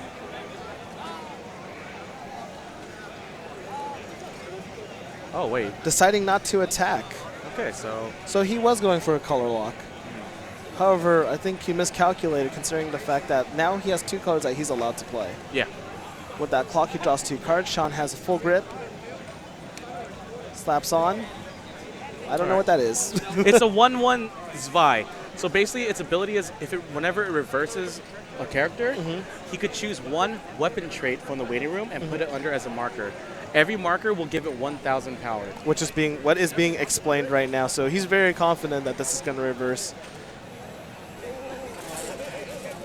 It's also a comeback promo as well. Okay, so the attack has been declared, choosing to go front or side. He has not revealed the top. Oh, I guess he wasn't. Okay, so. Okay. Since it's not regionals, I'm not going to call that, but that should not happen, guys. Yeah. When an attack was declared, you cannot play cards after that. Okay, so since Sean has under 2 stock right now, his Ein in the center stage, in the front row, still gets that 1,500 power. Okay. So it has to be under 2 or under 2? 2 or under. So he's going to want to attack with that level 0 first to keep that power bonus going. Yes. As soon as he attacks and there's already 2, the stock's already counted for, so has to be the first attack. That is correct. Oh, looks like Pushing he's back to the stage. He's Yeah. using a lot of his cards right now. To be perfectly honest, I do not know what that Claudia card does in the back row. The one he just moved back. Yeah. Oh, but that is the double R red 0/0, which is a reverser, and it also has the effect when it comes into play, pay 2, and you could return a character from your waiting room to your hand. Or, I'm sorry, no, it's a searcher for a Phantom. Okay. Card with Phantom in its name. And I'm looking to see that Claudia that you were just explaining is getting a climax combo right now. Yeah, it looks By hand gestures, that's what I'm assuming. Gets a something boost, Yeah, and he said something else. Oh. Change. Oh. Change. Oh. Okay. I am so confused right now with these Phantom cards. So basically what the Climax combo does, it Climax combos with a 2,000 power plus 1 soul. Basically, he could choose 1 Southtown trait, send it to his waiting room, and search his deck for a level 1 or lower Southtown trait, and put it onto the field. Southtown? I think that's the trait. Something about gangsters. Okay, I was going to say, is this a Phantom thing? I have not seen this series. All right, so Sean has set up his field. He is ready. There is Climax. There is no more cards that can be played. Here's that first attack, making sure that he still has that power boost. It's going for 1, 2. And it will stick. That level up for Michael, choosing to go with red. The no-brainer, that level 1 is going to be red for a rewrite. Swinging in. 1, 2, sticks. He has yellow on field now. That reverse, I'm okay. Never mind. Swinging for 1, 2. Since that reverse happens, what you explained earlier, he gets to take it from his waiting room a weapon trait character, slap that underneath it as a marker, and gain how much? 1,000 power. 1,000 power. So level, and that's a level 1 card as well, right? It stays that low. It does not gain levels from the markers, so it's a level 1. I believe its base power is at 6.5. Okay, wow. So right now it's going to be at 7.5. Oh, actually that Claudia right behind it, that 1/1 Claudia that he just Climax comboed for, yes, it gives all characters with the name Phantom 1,000 power. Okay. It's a global So that 1,000. is a very, very large level 1 on field right now. Yes, it is. So, turns over, push to Michael. He has 2 cards in left stage and center stage right now. We already had the draw. Looking for the clock. Now this is tricky because judging by his deck, it looks like he does run the 2/2 changer. Paying stock, we're going to see something coming out very shortly. So I can't really see on the camera. Is it 5 damage at the moment? 1, 2, 3, 4-5. I am seeing 5 damage as well. Okay. So he's going for the change. Is this happening before draw or before What clock it phase? is, encore phase. Okay. So if this is in the rest position, you could pay 1, send this card to clock. And once you do that, you take the level 2. It's a 2/2 Chihaya from your waiting room, and you put it on the spot that it was before. Chihaya. Yep. Jesus Christ. This is something that we were talking about earlier with Nathan, is the strength of level 1s in Weiss Shorts right now. Both of these guys displaying very strong level 1 cards. You know, seeing a swimsuit all the way over on the right stage. That's going on? I actually do not know what that does. That's okay. It's nice to look at. Yeah, definitely. This is interesting because, okay, he'll play Climax. If he decides to change both of the level 1s, he'll be at level 2. So I'm not sure how much it's going to change, but we'll see. We'll see. So he's already hitting in for 1-2. Swinging in for 1-2 again. That will stick. All these 1-2 punches coming in fast. 2, 1, 2. Sean is now at level 2. And you know what? I always laugh because I feel the same exact way. Is he going for the double? He went for the double change. So they are both at level 2 now. But what I was just trying to say 2 seconds ago is I hate it when I get pushed to level 2 so quickly. Yeah. I feel like I'm losing. However, at the same time, you have to realize, unless we're missing the information of the fact that the climaxes are possibly in Sean's hand, is that you haven't hit your climaxes yet.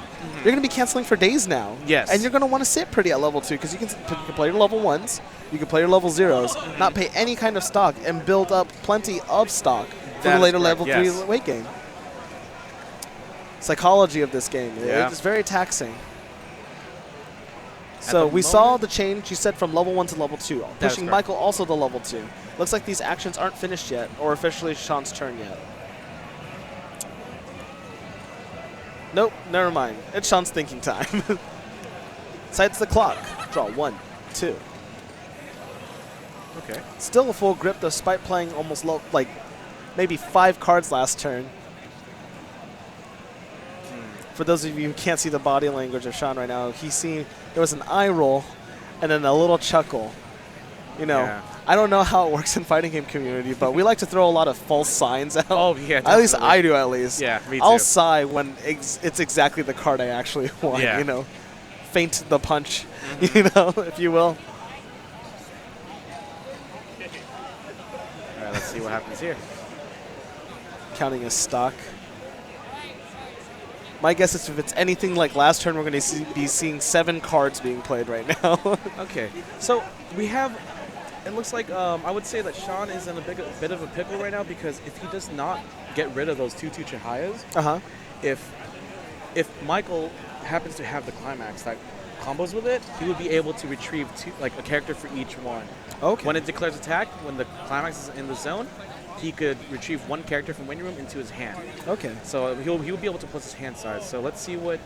Oh, I guess he played a 1/1 assist in the front row. Yeah, okay. That must be that side. This was not a fake. Yeah. I think he's in a tough pickle right now. He's trying to figure out what's the most optimal thing that he can do. So his options right now, he is at level 2 and 2. His opponent's at level 2 and 0. It's on his attack right now. You can either attack with all of your characters, hope for side, and build stock, which is what I personally would do if I didn't want to lose my characters. That is correct. You could also reverse your characters and get in for the definite damage and hope to pray that you will cancel the next couple, which is a high chance for him at the same time. Because we haven't been seeing any climaxes for cancels for any of the attacks yet. So and sometimes when players are under pressure, they decide to just say pass turn. Yeah. Which is I would say the least optimal of all of these because you're not even building stock at that point. However, you're also not putting climaxes into your stock by accident from your side attacks. So yeah, it really depends on. Oh, okay. So you paid a stock and played another. Wait, what exactly happened? I can't see. Climax combo. Okay. We're gonna see a push here. I'm guessing there is some type of retrieve happening. Okay, so he's going to replace that because he does not want to, lose his support. Oh, okay, I see what happened here. Okay, so that Claudia in the center slot front row, that is the 2/1. I believe when he reverses a character, he could reveal the top card of his library, and if it's a level 0, he could instantly put it into his stock. He put his what now? Oh. All right, folks. Huge mishap here. Sean had just placed his entire deck into the waiting room with his waiting room. So, I'm gonna go grab the judge. Yeah. We're gonna find out what we can do here. This might be irreversible game state. Don't give up yet, Sean. We're gonna find out to see what happens officially. Yeah. So I'll be right we'll back. pause the game. Normally, Where's Jimmy? Jimmy? Yeah. Jimmy here? He's right there. End of the table. See hi? Jimmy! Jimmy! Just bear with us, folks. Judge! Judge, we're not joking this time, Judge. We're currently calling a judge right now. That pressure is real. Pressure is real.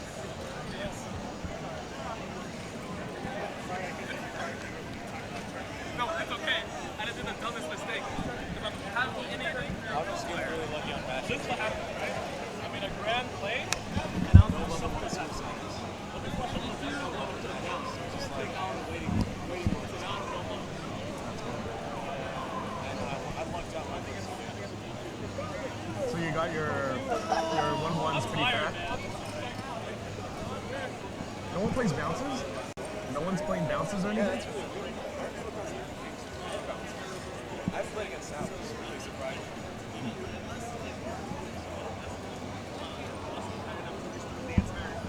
Which I don't think is very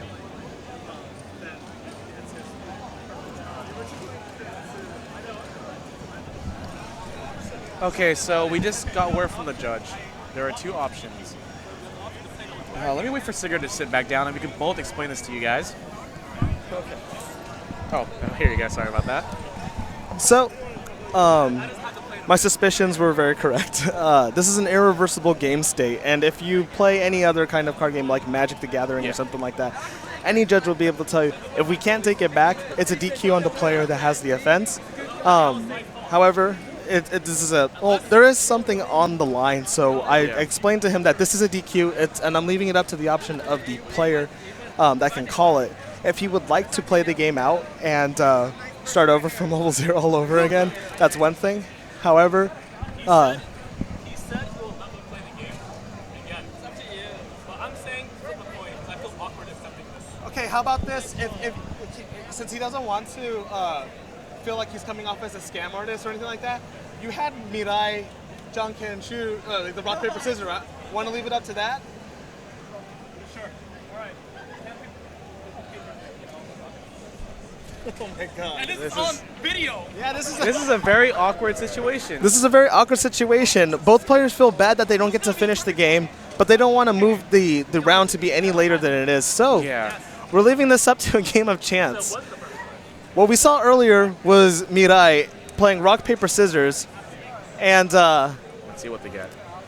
that's can't- scissors. Is it? Oh, scissors. Scissors, and if Koopa, this is the whole game right here. Well, is that paper? That's paper. And fate decided that Sean does not deserve the win. The win goes to Michael. Oh my god, this is the most awkward thing I've ever seen in Weiss shorts. And it happened. It This does is happen. another free plug for Danny Chu's, what do you call this game? Katakana, what is this game called? What? Moikana. That's Yeah, what it was. yeah. This is a free plug for Moikana. Not only teaching you how to read katakana, but also solving card game issues. Very useful. Very useful. Very useful. Apparently. So, a lesson to learn from this, guys, and this is something that I say at Mage's Realm all the time. Playing fast does you no good, okay? Exactly. There's nothing wrong with going at a normal pace. A lot of Yu-Gi-Oh players are able to memorize all the cards and what their opponents are going to do, and so they can shoot cards off at incredible speeds. Magic the Gathering, you don't see that. You know, there's very intricate interactions that can happen. Each playing of the card is asking if there's a response from a player. In Weiss shorts, half of us don't read Japanese, and Yeah. there's nothing wrong. There's absolutely nothing wrong with being like, hold on a minute, I need to read my translation, Yes. or hold on a minute, I need to make sure I'm doing this correctly at that point, you know? And the same goes for asking your opponent what your cards do. Oh yeah, That is definitely. Don't okay. ever feel like, hey, this guy's playing hella fast. Oh, part of my California-ness. My opponent's playing extremely fast, and I don't know what those cards do. There's nothing wrong with asking, excuse me, can you explain what's going on? Because I'm not quite sure. Which is something that I think would have benefited Koopa right here.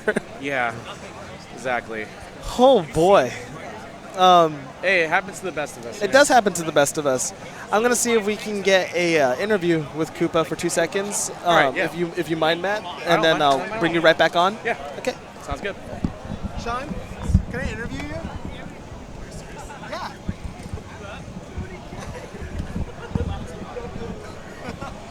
And then we're gonna get Matt right back on after that. Okay, so joining me right now, All right. owner of this stream, I'm guessing. Yes. Are you the owner of the stream? Well, just recording for now. Yeah. Okay, it's recording. It's Koopa, Sean Koopa of the FGC. Yeah, what's up? Our new player Yeah. to NorCal Yeah. of Weiss Shorts. What happened? So, here's the thing. Uh-huh. Prior to Fanime, I was preparing all the overlays. I was getting everything ready, make sure like, the laptop worked. And it looks wonderful. Thank you. I do appreciate it. Yeah. Stayed up until like 6 in the morning. Got 3 hours of rest. Drove. Had to wait for a little bit. Not too bad. Didn't eat anything is the key thing. Ah, Yeah. I had that exact problem yesterday, but I'll let Yeah? you continue your story. Okay. So then I come here and we have some problems setting up the recording. Okay. As you already know. As you already know. All right. So we had some problems. But that's okay. Anyway, I'm thinking to myself, oh, I just want to play this good game of Weiss Shorts. Of Weiss Shorts. I hope this game goes completely well. With a very intricate deck of Phantom Aquarium. Thank you. Phantom Aquarium. Isn't that what it's called? Requiem. Requiem. I appreciate the aquarium. It seems to make it a lot more homely, right? You can show your little kids that anime. The Phantom Aquarium. Phantom Aquarium, where every ghost is a fish inside, right? We don't kill anyone here. No. We just feed you like goldfish. It's or like something. finding Nemo, but a little bit darker. a little bit, just a little bit, right? So I thought to myself, man, I'm so tired. These cards feel just so heavy. I can't quite hold them all in my hand. Let me just put it down for a second, and I ended up putting it into this card pile. Oh my god. And that happens to the best of us when we lack does. sleep. Yeah. Oh gosh. I know that. So Mage's Realm, as you know, Yeah. goes pretty late. Yeah, we party all the way till almost 3 a.m. most times. Yeah. Yes, often. And then I remember the last time I was on stream, we made like some of the dumbest plays. Yeah, I heard that you and Harold were quite the frauds. Yes, you were quite. Yeah, it was DQ after DQ. We said, okay, I accept that DQ. You have a debt of 1 DQ. A debt of 1 DQ. Because it's just a casual play, Yeah, whatever, right? definitely. And then I end up doing a move that would DQ me. All right, we're even. Right? Did he DQs again? Like it's okay to DQ yourself? Right? So we're playing with bad habits, and then it happened. And it ends up happening here in once tournament. again. Yeah. That sucks. I'm so sorry. But you know what's completely fine? I'm actually happy to take a break. To take a break from the game. Yes. So if you would like to take a break and you would like to sub in another commentator for you for a little time being, then feel free to do so. Okay. I'm so used to running a stream where we have commentators on the side and I'm handling like internet issues, transitions with the screen, player names, stuff like that. Yeah. In this case, there's not enough room. Yeah, no, Yeah. I think it's going rather smoothly from at least from when I came in. Yeah. But yeah, Oh, by the way, yeah. since I was trying to get my Phantom deck pretty much set up, and for the most part, it's almost there. I'm only missing 1 card now. 1 card. 1 more of these. 1 more of this guy. Yeah, I'll play 4 of them. Of course you would. Why would you not, right? Definitely. Exactly. So right now I'm having the yellow Eins, replacing them. So all I gotta do is take, 2 out and put these 2. Okay. Or take out the... I don't like the 4K blue. That's just so annoying. That's screwed me up so many times. I see. I mean, you had a lot of climax combos going on, so Yep. I mean, a lot of changing, a lot of searching happening. So, I mean, after a while, I'm guessing that having the comfort of putting all your cards in one hand for a second can happen, especially when you have lack of sleep happening. Yeah. Unfortunately, it happens. You know, we were saying on stream that there's nothing wrong with playing a little bit slower. Everyone keeps telling me that. Do I really play that fast? You play extremely fast for someone that I've never seen play this game before. Here's the problem. See, because I'm so used to playing... Maybe Yu-Gi-Oh! Or Magic the Gathering? no, not that at all. No? I'm used Okay. to playing on Skype. and Skype slows everything down. Okay. Right? So there's that, and there's the fact that we have a 30-minute time limit, which is kind of generous. No, it's 30 minutes is actually what we do at regionals. Really? Yeah. It used to be 40 minutes, came down to 30 minutes. Okay, well, I think it's maybe a little bit more lax here. 'Cause I felt like maybe I've gone over it. I don't time myself or anything, so I play fast. You were well below the 30-minute mark. I had no idea, trust me. No worries. Yeah. All right, so I want to say goodbye to the 004K. Okay. Because 004K, you guys were beautiful while you lasted. They. Multiple sisters. Yeah. So we have Ein 1, Zwei 2, Drei 3, right? And these sisters are 4, 5, 6, 7, 8, and 9. Yeah, so they represent the supposed complete versions of the Phantom made by the evil German scientist, go figure. Yeah, well, right? if we're counting Antoine, Zwei, and all that, then yeah. Yeah, I don't name my my creations. I don't even know. That's not even German. I'll just now it's German. Wow. There we go. Right. Yeah. So like, man, give your characters better names. Right. I don't know. When you're making androids and all that, it seems like numbering them is the way to go. It seems to be the case. It seems like an anime trend nowadays, right? Also, I'm super happy about these sleeves. It's just something. Your sleeves are beautiful. We were explaining with Nathan about the power of having sleeves and being able to use them, wanting to protect them. Yes. Very Weiss Shorts thing. Thank you. Yeah, actually, I've never seen that from any other card game player until Weiss Shorts. All the way, like, seeing... and, I mean, we're talking about how it's, like, it attributes to the glare and such. Yeah. So, to streaming and all that. But at the same time, we totally want to not only protect our cards, but protect our sleeves. Yeah. Because our sleeves are so beautiful. But the thing is, I love this so much, how you guys, not protect just to protect sleeves, but the key thing is it customizes your personality. Yes. You put it on there like, hey, I like this character. Why do you like that character? Because I think she's very intelligent. Look at that. You can tell the intelligence. The intelligence factor. Right, there we go. I can tell that she worked really hard to get into that position in the Army or the Navy. I can't even tell. Navy. Yeah. Navy, okay. And I know that she cares about her country. Right? Which is the country of Japan, because she's Sakuya. There we go. There we go.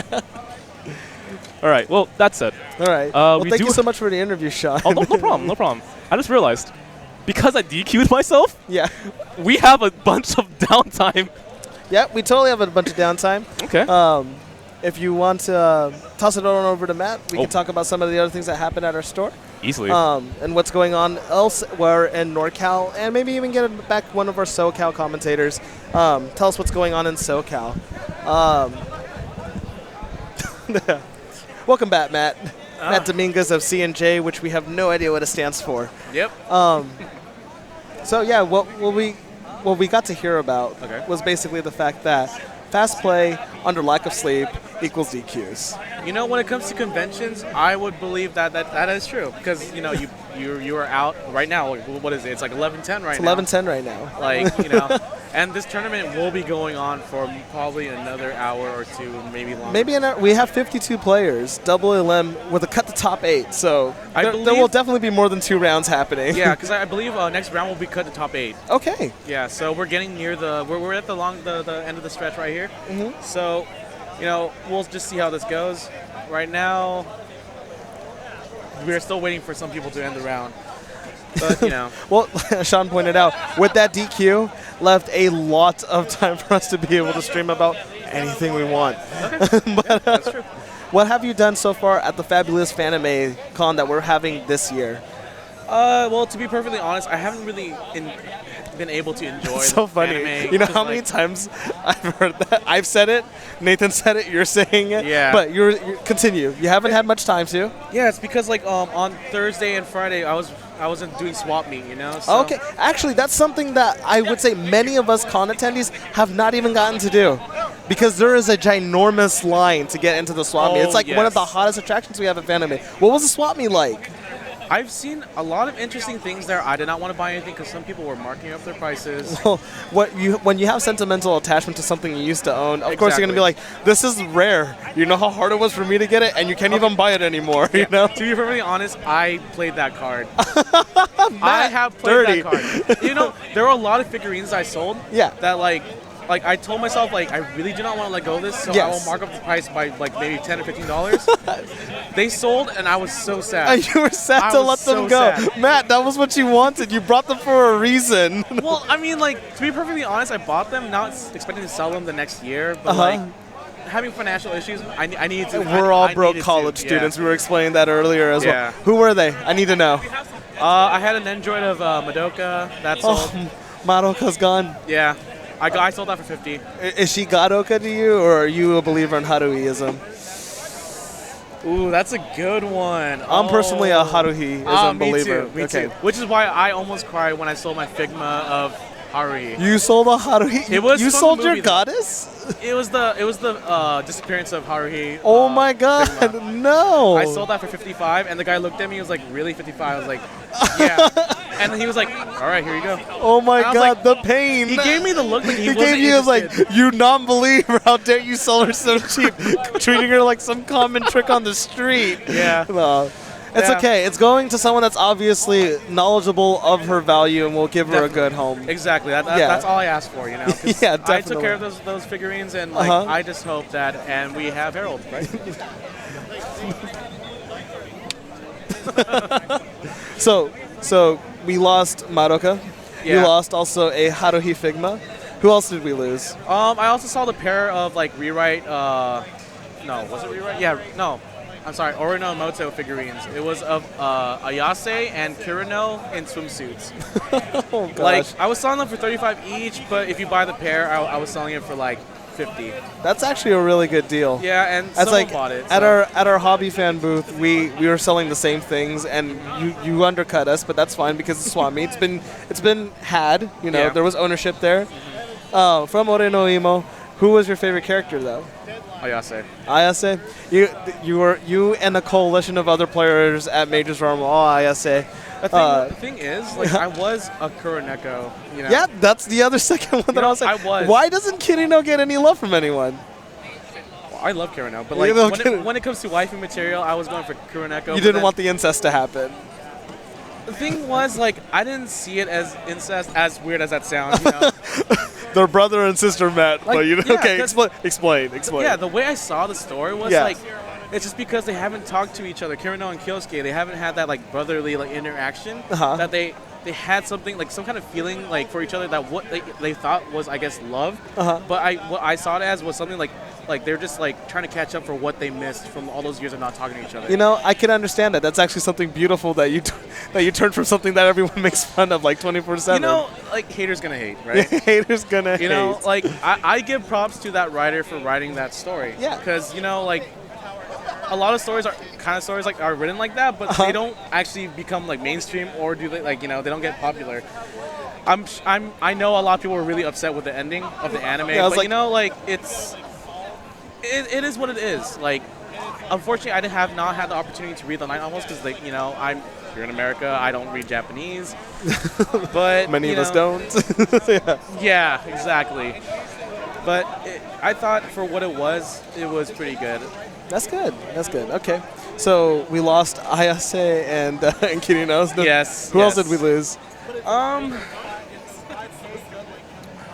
Oh man, to be perfectly honest, I really don't want to think about it. But You like, don't even want to think about it.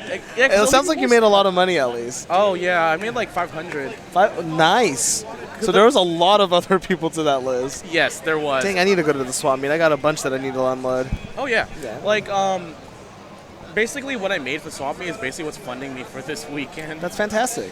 You know, like I'm buying, like I told myself I'd only limit myself to like quality figurines because before I bought a lot of figurines that were just cheapo. Prize toy, something like prize that. toys, yeah. That's why they always came in pairs, and you know, like I told myself I'd rather get quality over quantity this year because like last year I knew nothing about figurines and companies and like what their value was. I just wanted because like you know the character. It was Yeah, the character and Yeah. they look great, right? Yeah, exactly. But now I figured I may as well get something that's like you know worth The price set. Yeah. The quality of it. Because like I obviously do not have enough room to display everything if I buy quantity. Yeah, most people don't. Yeah, so a lot of those figurines I sold were just kind of just Still like sealed. they were sealed and in a box like away from the sun so it wouldn't get sun dried, you know? Yeah. Yeah. Well, that's, you know, I'm glad to hear that you did so well. And I'm guessing you got a lot of foot traffic because there was a line from 7 all the way till closing of it. And it closed at what, 12? 12, and 12 there midnight. was still a line around 11:30. Yeah, I tried to get in line. I was like, so it's 11:30. I just need to take a quick perusal. Yeah. And it was still wrapped around the building. And Okay. we stepped there and like, is this the line for the swap meet? And as soon as the person said yep, I'm like, nope. Automatic nope. There's no way that they're going to get everyone in here, and I'm not going to stand in line just to be told, hey, yeah, we're closing. These last 5 people are coming in, and good luck to you the next year. Did you get any chance to leave your spot to be able to check out any of the other people? Yeah, since they only allowed to have 2 sellers at a time Okay. at a specific lot that you pay for, right? Okay. So whenever someone needs to go to a bathroom break or a cigarette break or something, I don't know if that's allowed to say on this, I'm sorry.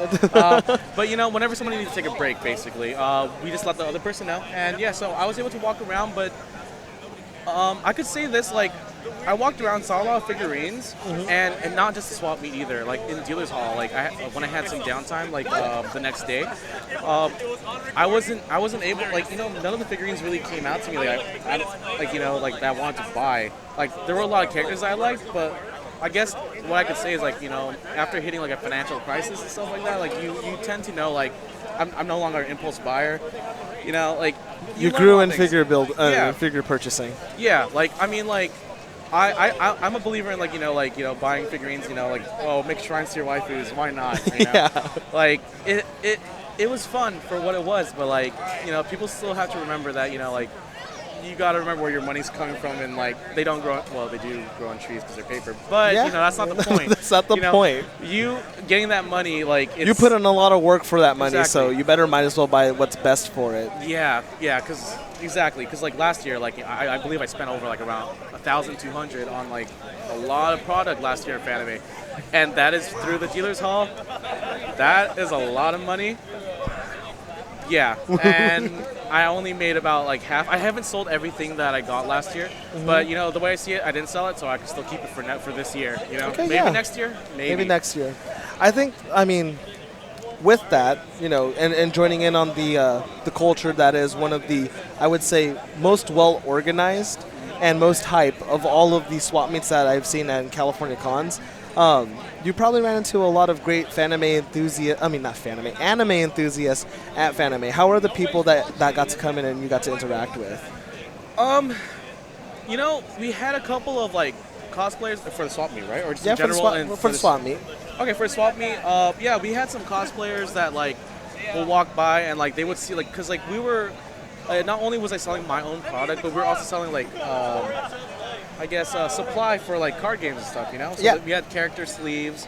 And like some cosplayers that would see their own sleeves, like, oh, that's really That's awesome. me. Yeah, that's me. And like, and they would like, say a line from like the series. Yeah. Some people were hardcore Oh, about no, it. when I cosplay a series that has a lot of dialogue and all, I do the same thing. When you cosplay, I think I believe that you have to have that character. No, and I believe in becoming Yeah. the character. Yeah, Yeah, because, like, it's half the fun in it. it like, why would you want to like, not Top put 8 your in it. own Oh, in? we are coming into the next round. All right. And Well, Matt- it's nice talking to you guys. I will be right back. Matt's our town crier. We'll have someone joining us on stream. It'll probably be Matt. It might not be me. Either way, though. Oh, Sean. What we've had on stream so far for you guys' viewing pleasures, even though it's a little bit hard to see, is Sean trying to redeem himself. It's not happening right now. Oh, it's not happening right now. Yeah. But Sean's playing. Yeah. And who's your opponent right now, Sean? Kozu. Kozu. And where does Kozu hail from? Oh, yeah, kinda, barely. Okay. So I think he's gonna attack me. He's gonna attack you. We're I'll be- seeing vivid red. Where's Kozu hail from? I don't know. You don't know? SoCal, I think. Are you a SoCal player? Yeah. Nice. And what store?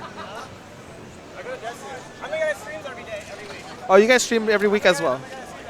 Okay, so Kozu, for those of you guys who are going to be watching this, very popular streamer for you guys' SoCal region of Destination, I'm guessing. So what did she do? We have a lot of people from Kira Kira. We have people from Destination, I'm guessing. The reason why I'm saying I'm guessing is because it's kind of hard to hear. But if you guys like watching Weiss Shorts, then why not watch Which it one with us changes? here at Fanime? Again, for changes those of that you who are card here? interested Which one in is it? Fanime in general, you can find out a lot of the That Twitter one? and Facebook posts at #Fanime. one also changes into known that? as They're FanimeCon, red and blue. or on the Facebook of FanimeCon as well. This is from May 23rd to May 26th. What's fantastic about this being a 4-day con is that it's not a 3-day con. I mean, duh. But yeah, we go all the way till Monday. So Sunday is not a downtime day. It's actually a full throttle day. It means more work tomorrow. Woo! Yeah, trust me, more work tomorrow. Speaking of sleep deprived, Sean, I'm just going to go into my details a little bit. Yeah, please go ahead. So we have to wake up in the vendor's hall, at least on day 0 when no one's here, and be here at like 6 a.m. so we can go to the loading dock and actually build all of the booths. For those of you who don't know, most of our booths are put together with like gridirons and zip ties. And so all those intricate displays take a lot of time because we want to make it pretty for you viewers that enjoy anime conventions. And takes a long time. After we get to hang out with all of you and have a great time selling, talking, dancing, singing about any of the things that are going on in the vending hall, there's about a 30-minute teardown and reset up so that we can get all of our supplies back to you guys. And then we finally get to enjoy the convention, you know, for just a little bit. It's usually around 8 o'clock. My feet are killing me, and there's plenty of friends that we want to see. So my nights have been ending around 4:30, as we've been getting for Cosplay Masquerade.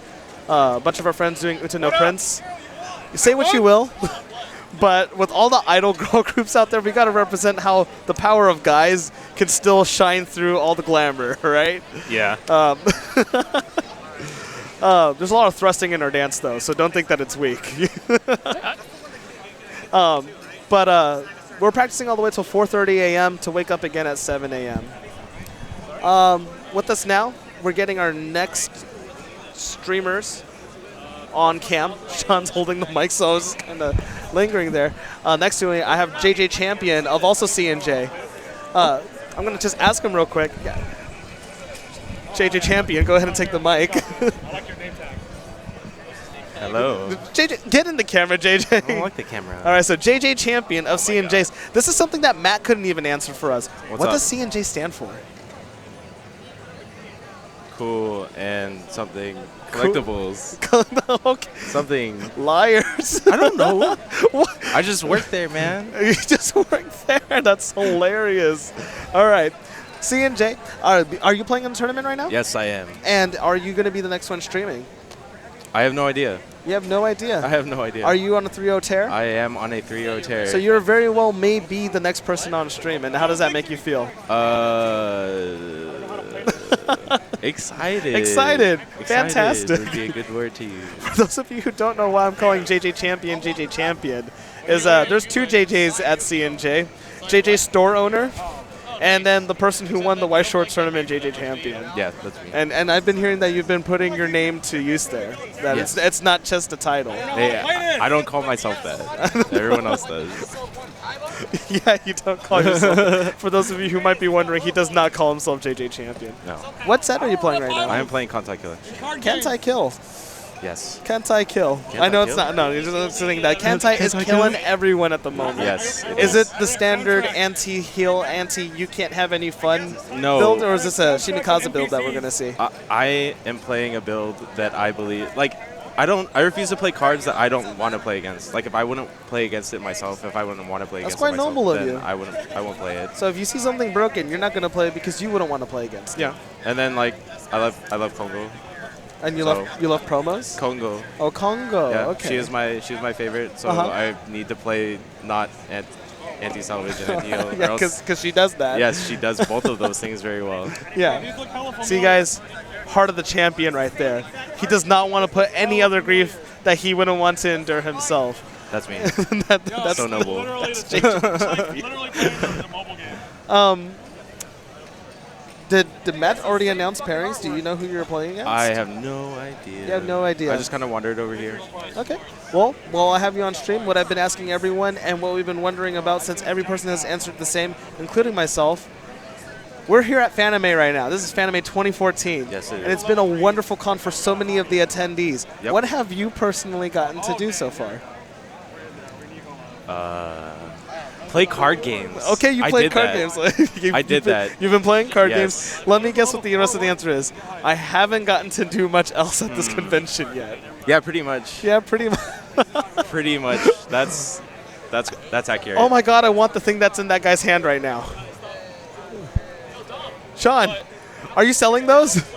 Do you know where I can get those? Oh God, I know that's so far away. I can't get them myself. All right, so something that Nathan had explained earlier, we at Mage's Room are huge Idol fans, and this guy has Idol sticks, meaning those little light up things that you get to do little direction things with, and I want it so bad. They're pretty awesome. They are pretty, and they change color. That's not fair. Sorry, you're probably gonna have to edit this out, Sean. But yeah. So you haven't gotten to do much else, but you know of all the guests and the events that are happening. Has there been anything that you actually wanted to do? Honestly, I haven't looked at any of that stuff. Okay. This was all last minute for me to go. Oh, so you only got to come last minute. Yeah. But this was an event that you didn't want to miss. Yeah, pretty much. Have you got any cool trades or met any awesome other card gamers? My 2 Kill la Kill boxes are pretty broken. Oh, you got 2 Kill la Kill boxes, Yeah. a set that we were talking about earlier, and the hype that it brings. There's so much hype around it. It's unbelievable. I personally, and I hope to pick your brain about this later, All right. I'm not buying any Japanese Kill la Kill. Yes. Because, as we stated earlier, Bushi Road and Fanime are having an English-only tournament Yeah. that I think is very fair because there's many English players that don't know about all the meta and like power creep Yeah, that has yeah. happened in the Japan set. Yep. But I'm going to keep Kill la Kill since it is coming to the United States, and an English translation of it. That's going to be my English set. That is a good English set. That's going to be a good English set. I'm excited. I feel like as far as the English meta goes, the anti-heal is just going to wreak havoc on players that have been playing so far. And Ryuko-chan doesn't even care about healing. She just cares about hitting you in the not even face. a little bit. And then you punch her and she dies and then she comes back. She comes back. Can you explain the level 3? That's something that we didn't get to really understand. I know that still she gets don't really get it. You still don't get Okay, it. so you get Sangetsu's, or how do you say Zangets? okay, so when you play it, Uh-huh. you can pay 1 and exile or send to Zangetsu. memory a Junketsu. Oh yeah, it is a Junketsu. Yeah, which is one of 2 events In the Kill la set. Kill set. Yeah. Then you take the Senketsu Suicider and put it underneath as a marker. As a marker. And this can happen multiple times to keep Ryuko-chan alive. I believe you can do it multiple times. Meaning that So what happens next. So this is what I'm confused about. You're supposed to be able to get multiple markers underneath it? Yes. I don't know when you're supposed to be adding markers underneath it, but I know that I believe it's at the Encore step. if it's not reversed or something. If it is reversed, you are allowed to unreverse her by putting a Sangetsu marker. So it just keeps stacking. Yes. Okay, that's what I was confused about because I thought it would do the normal Encore thing. But I guess I'm wrong. I don't know. I know. We'll have to see. As many of us who are veteran players at this game are very confused at this card. I just like throwing money at like Any pretty sets. Oh, okay. Oh, I love And trigger art is something to definitely throw money at. Yes. Okay, so you got 2 Kill la Kill boxes. Why were they so broken? Every good double R was pulled, like 2 of all the broken ones, all the really expensive ones. How are your SRs? SR Suicider, Wow. pretty good. Yeah, very good. And I got the triple R Climax for the Satsuki level 3. That doesn't really do anything, and I'm not going to play it, but it looks really, really cool. Okay. Pretty broken. Are Pretty you going to be broken. buying any other boxes of Kill la Kill? I think I'm pretty set. One of my friends threw some cards at me earlier. Okay, so you have all the things that you need yeah. in order to for make my, the deck that for you my want. weird, crazy build. As that's JJ probably- champion that you will not want to run broken cards. Yeah. That's I'm good. I'm going to keep it simple. I cannot wait to play against it. Should be fun. Is there anyone else around this? Hey, how's it going, buddy? I'm trying to find out if the next round has started. I don't know. Let me go check that for you. Okay, yeah, thanks. There's a huge huddle around. A huge huddle. Yeah. Possibly prizes or last pairings. Okay. So yeah, I don't know. There's a lot of people like lined up. I see a phone. I see. Oh, yeah, that's something that I've been looking for. Thank you so much for it. Yeah, thank you so much for saving my phone there. All right, joining me is someone that I have not met before. Hi, I'm Chun. Chun, nice to meet you. Where Nice are to you meet from, you. Chun? Huh? Where are you from? I'm from the Bay Area, You're a Bay and Area I fan? usually stream at finestko with we're in top Koopa. Okay. Oh, so you actually run this stream as well? No, I don't run it. I just crash it and play terribly voice-acted games on Thursdays. Okay. if it's something that happens, it happens. Yeah. Do you play White Shorts yourself? Yes, I do. I made him mad because I'm running a Persona deck. It's the Persona Yasugami High School Trip deck. Okay. And I run Mono Yukiko with some Chie. And what I do is I feed my characters curry so they can suicide and blow everything up. Yep, that's the fun event to get in there. Yep.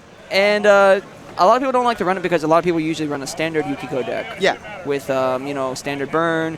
You kill something and then you move back, or you search your deck to find something like this. I was like, I got old Persona 4 Generation 1 cards. I'm going to use these. Yeah, it's something that we were talking about on our in this broadcast earlier, is that any deck in any of the series has a chance to beat other tier decks.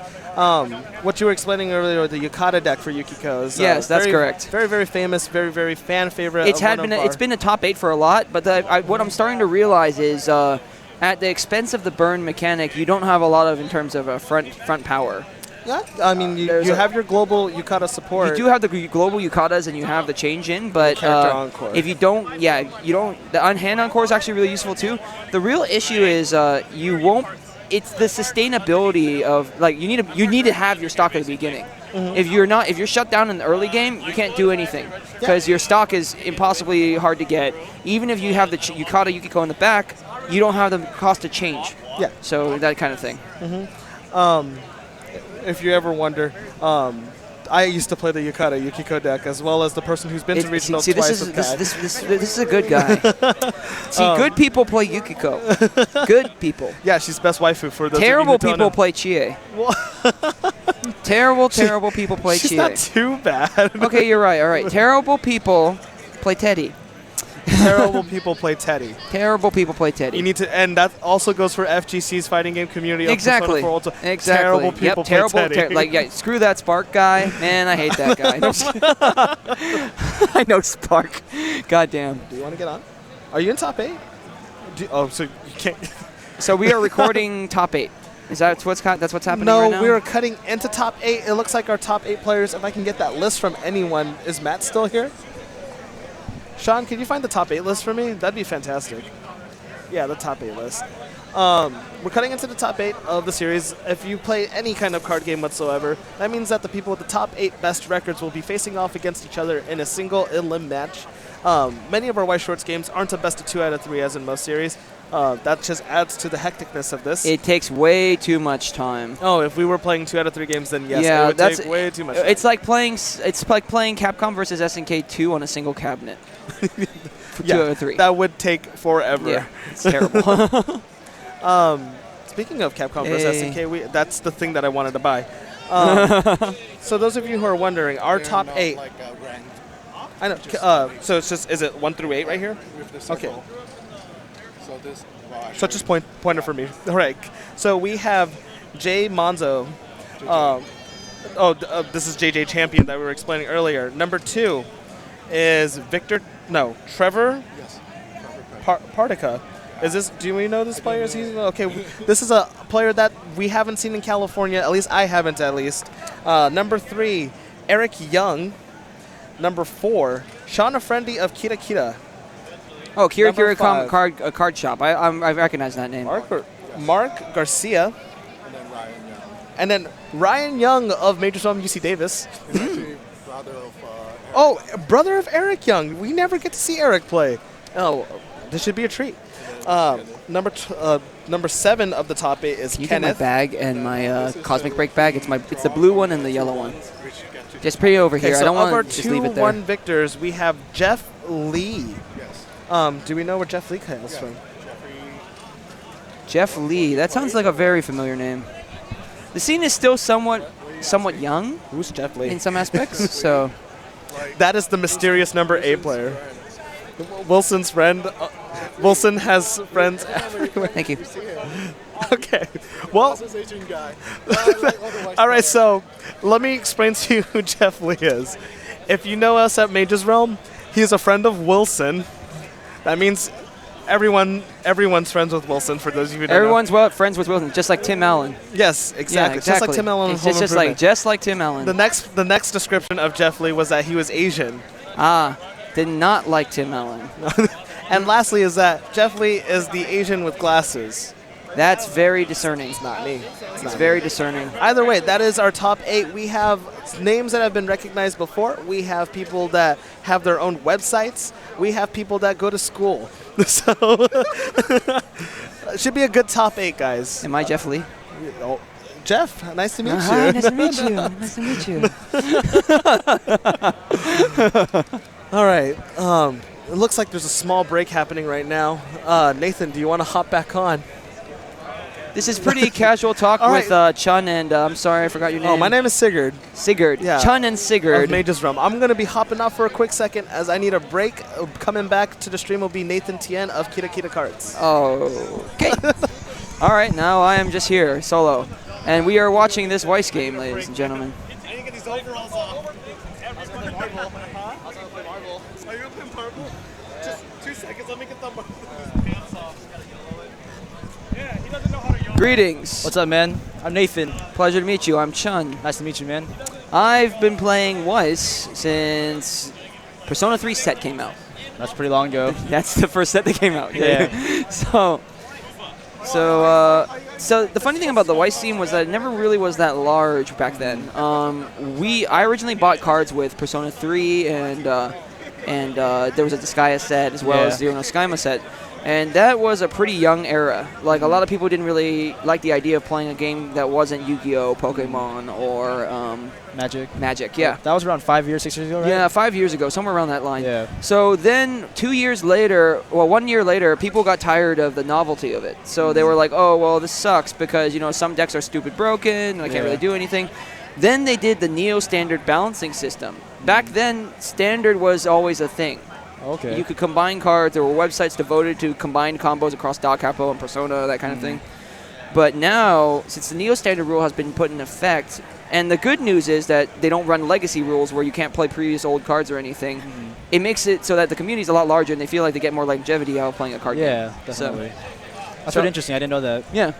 So it's really cool that we have a lot of people out here. It's grown a lot. It's really grown a lot. It really has. I actually own a store that sells Weiss down in SoCal. Oh, what's the name of the Kira? Yeah. I've actually heard of your store a lot on the International Bushy Road page. So. Yeah, I'm the owner of that store, and you know, it's been alive for like 2 years now. I definitely see the community just growing more and more. You know, it's getting bigger and bigger. I think it's also a big part of Bushy Road making the step to license the Fate Zero English deck that one time, and then they did the Sword Art Online deck. I definitely think Sword Art helped a lot. Sword Art definitely helped out a lot, and the fact that they're bringing out the Love Live next to the Love Live English deck, English game, is a really good step in the right direction. Yeah, so.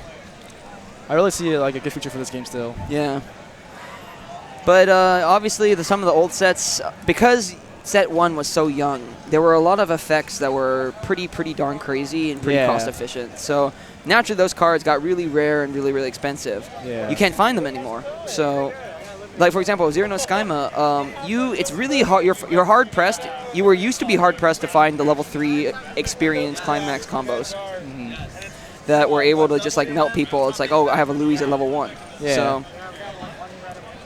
But now, since they did the reprint at Extra, it got a little bit better. But now Zero no Skyma is ridiculously hard to find because there's no more franchises for it, and it's mostly because the author, you know. Yeah. Unfortunately, rest in peace.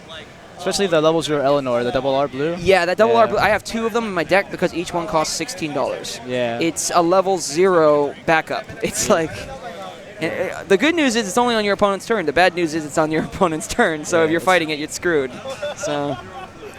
I actually used the main instance kind of deck for the longest time. Oh, really? Yeah, I sold it 2 weeks ago, but it took me a long time to find those level 0 supports. So what I did was I actually came up with my own Soul Rush iteration of the deck because there's a lot. Obviously, that set was one of the few pioneers of brainstorming. Yeah, I had a ton of random brainstorming everywhere. Yeah. So what my deal was all about was I took all the cheap brainstormers and I focused on keep putting on things on the field. In fact, I have the deck with me. Okay. We're not really commentating on this match because it's really hard to see from this. But here we go. Even comes with a ZNT box. Oh, nice. Ta-da! Sleeves too. No sleeves, unfortunately. I needed. It's really hard to find Louise sleeves. There's only that one, I think, the promo sleeve. Yeah, it's really difficult. But instead, I have a legacy. Oh, Yeah. For her name. Do you know? Do you know what these? Do you know what the name of the series is? Weiss Survive? Yes, it is. Yeah. Weiss Survive sleeves. Comes with a promo in the pack too. Yep, I still have that promo too. So I ran my deck mostly on relatively high beaters because thanks to the Eleanor, right? Even if you have a vanilla 2-2 with 8.5, 2-1 with 8.5, it's like it's a 10K. Yeah. If it's in the back row, it's a 10K on your opponent's turn. So, and it's mostly cycles. This card is valued pretty well in the Log Horizon set. It's about this. Log Horizon has it's the marker. You're familiar with the marker discard, right? Yeah, it's the level 0 marker discard. It's really good against like runners and stuff like that. Just level 0s you can't deal with. Yeah, you just can't deal with it. You just put it in the back row. It's like, hey, free clear. It's especially good if you go first turn too. Definitely. Yeah, because they can't play it like any runner or any like crazy level 0. Exactly. And then you have this whole. If you run, I mean, you also see this card all the time, right? Yeah. Yeah. So what this card does is if you tap this card, you can stand a card. And it only costs 1. Yeah. So if you brainstorm and you fail, you brainstorm again. You go through 8 cards, you thin out your deck. You really get the climaxes in if you know that you've been screwed in the first hand. That meta's pretty good. And yeah, I actually don't have any level 3s in this deck except for an event card. It's a 3-1 burn, right? Yeah, it's a 3-1 burn. I actually like that card a lot. This card's really cool. Yeah, it's really fun. Won me a few games, actually. Yeah, this card right here. So if you guys aren't familiar with this, you're used to seeing a 3-1 or a 2-1 burn for 1 damage, right? So for the people that don't know about this, this one brainstorms. I mean, brainstorms the first card on the top of your deck. Whatever level that card is, you do damage to them. So it can be anywhere from 0 to 3. It's solid free attack damage for 1 cost. And with the brainstorming that you're going to be doing already, you're not going to be lacking cost. Especially given that you have both brainstormers, particularly this one, that fills up the back line for every brainstorm you turn. And there's the other one. And this one, which is if you pull a climax in the first 2, then you recover 2 characters from your waiting room. So broken in standard. Yeah. Yeah. Combined with Sword Calculator with the capo, it's so crazy. Yep. So what basically this means is you're always gonna. I like to call it my Tsundere cannon, because all you do is just throw Louises blindly at people with +2 souls. I saw a lot of Louises in there. Yep. This is Louise is very close to my heart. I see. Yep. You're not playing this game for that reason. You're playing for the wrong reason. Yeah. The waifus, right? Right. Yeah. I feel like this is a talking point. How often in your store do you find a lot of people go, I heard Weiss is really popular. What's the best deck? Relatively often. Or it's more like, I just hear that a lot. What's the best deck right now? What can I build for like this much that's the best or something? Yeah, but I think that if you're playing this game, by starting off on that point, I think it's kind of you're doing a disservice to, what the game is standing for, right? Yeah, I definitely think that kind of mindset is more common in like veteran card game players. Right. I think like one of the reasons the community is so awesome is because people that play this game aren't necessarily card game players. They're people that love anime and love these characters, So everyone's like really chill with each other, really cool. I like that a lot. Because actually, what's great about this community is that, before I get into that, we have this thing where people realize that this game is relatively high in terms of RNG, right? It's like a relatively high RNG system, but it's balanced in a way that you weight your odds on the RNG. It's not like it's a blind RNG, right? It's like, it's like when you're in Final Fantasy Tactics and you're like, man, I have a 23% chance of breaking that helm. I love that game. Or I can just like try to steal the helm for 7%, but it's a good helm. So might be worth it if it goes through. Yep, exactly. Yeah. Just steal all the power sashes. But I think what's great about this community right now is that everybody's really receptive. I actually started my friend in on this game because he likes the series Dog Days. Okay. So our friend Kashing, the one who runs pretty much around NorCal, he was selling 2 extra packs of Dog Days, and from that he's able to build a deck. It's not a solid deck, but it's a fun deck. So when he was doing that, I was just myself, and it was like 3 in the morning. But a couple of Weiss people saw us, and he's like, "Oh, you're looking into the Dog Days set," and I'm like, "I don't know how to build this because I don't play this set." And he's like, "Oh, I know, I'll teach you." So he sits down. A guy named Sebastian, actually. He just sits down and just helps build the deck with him. Then, a few minutes later, the guy comes and he's like, "Is this Weiss?" And he's like, "Yeah." Oh yeah, I just have these Dog Days cards, and these are just commons. You can have them. Just build your deck. Yeah. It's a pretty friendly community, and I'm used to playing Pokemon League when I was 11. Okay. And I played Yu-Gi-Oh when I was in high school. Okay. So then I was like, man, I don't have a Ryget key for this game. Yeah. I mean, I just play you like a little bit right now. I definitely feel like that. You know, Draco Sacks and like Exciton Knights are like $90 right now. I Yeah. just can't afford them, but you need them. Oh, I guess Sigurd's gonna come back on. Okay. Okay. We are going to be starting top 8 now, ladies and gentlemen. Thank you for watching this archive up to this point. Thanks again to Nathan of Kira Kira Comics for talking with me. So yeah, thanks a lot for Nathan to Kira Kira Comics. So. Go get some FTC experience, right? Nice. Hi, welcome back. Hey Chun, how's it going? So now that you're here, I can declare this a Yukiko zone. A Yukiko zone? Yes, I can declare this a Yukiko zone. I'm gonna get really sad if you pull out a Chihaya bet on me. Why? Do you have something against Chihaya? Not against her, but up my tier list, she's the bottom. Sorry, we can't be friends. Is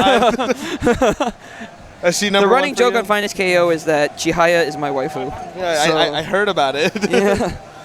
So I'm sorry you have terrible taste in mats. Oh, exactly. Terrible taste in mats. Yes. Thank you. I don't know. I'm an Ibiki P. Hey, Ipiki's number 2. Ibiki's number 2? Yeah. All right. So I can respect that. But anyway, I am going to declare this a Yukiko zone. So this is officially a Yukiko zone. That's because that's what good people do. Yes, exactly. Right? That's how people operate on a day-to-day basis. You play Weiss for waifus. This is officially a Yukiko zone. So on stream with us is going to be the first of the top 8 rounds. We have JJ Champion, someone that we interviewed earlier, and his opponent. I'm sorry. What's your name? Oh my God. What's that? Chun. What? Chun, it's Jeffrey Lee. Oh man, it's Jeff Lee. The man, the myth, the legend. The legend. The number 8. This is an ancient rivalry? It's an ancient rivalry. So we had to just ask JJ who. So who's Satsuki and who's Ryuko? Yeah. Are you, do you want to be Satsuki? Who's Satsuki and who's Ryuko? This is a rivalry, right? So one only make. Wow, that is a mat. That is definitely a mat. Shun, what's that from? Oh, that mat is. Oh. That mat is actually the illustration by the author of Shokugeki no Soma when he was asked to be commissioned for Shonen Jump. Am I right? Am I right? Your mat's from Shokugeki no Soma's artist when he was asked to draw it in Shonen Jump? Yeah, Tosh. Exactly. Yeah, so I was right. You were right. My power level is very high. I'm very proud of you. Are you impressed? I'm very impressed. Haha, I made him notice me. All right, so on the other side is, what, Declock or something like that? It's one of the only English apps that allows you to have anime on your phone. Hold on 1 second, guys. Announcement for Koopa. So unfortunately, due to time and the fact that staff has to monitor our inconvenient setup, we will unfortunately have to shut down the stream. Shut down for the moment. Oh my God! Yes. I'm so sorry for you guys that will be watching this. That means that the top 8 will not be broadcasted. Yes. We will not see JJ Champion versus his ancient rival Jeffrey Lee, who we just found out about who he is. Yes. However, for more White Shirts action, I can't tell you where to watch everyone, but we heard about Kuzo of Destination, and we also have Mage's Realm stream every Friday night. We post on the White Shorts North America, White Shorts Sacramento, and White Shorts Bay Area when we broadcast. I've been Sigurd Raudis. This is Chun, and with me, not on me, but is Matt Dominguez of C&J. Matt, do you know of any other streams that people can watch White Shorts on? Unfortunately, I only know of your guys' streams right now. See, told you. White Shorts Bay Area, we posted on. But it's been great. Thank you so much for having us. Matt, they're kicking us off because of time. Yeah, all right. Fanime has a lot of events, and they've been so great to us. We'll hope to see you guys in the future. Bushiroad has done a great job of representing themselves here. Hopefully they continue to do so in the future. Thank you so much. Thank Good you. night. Chai the best.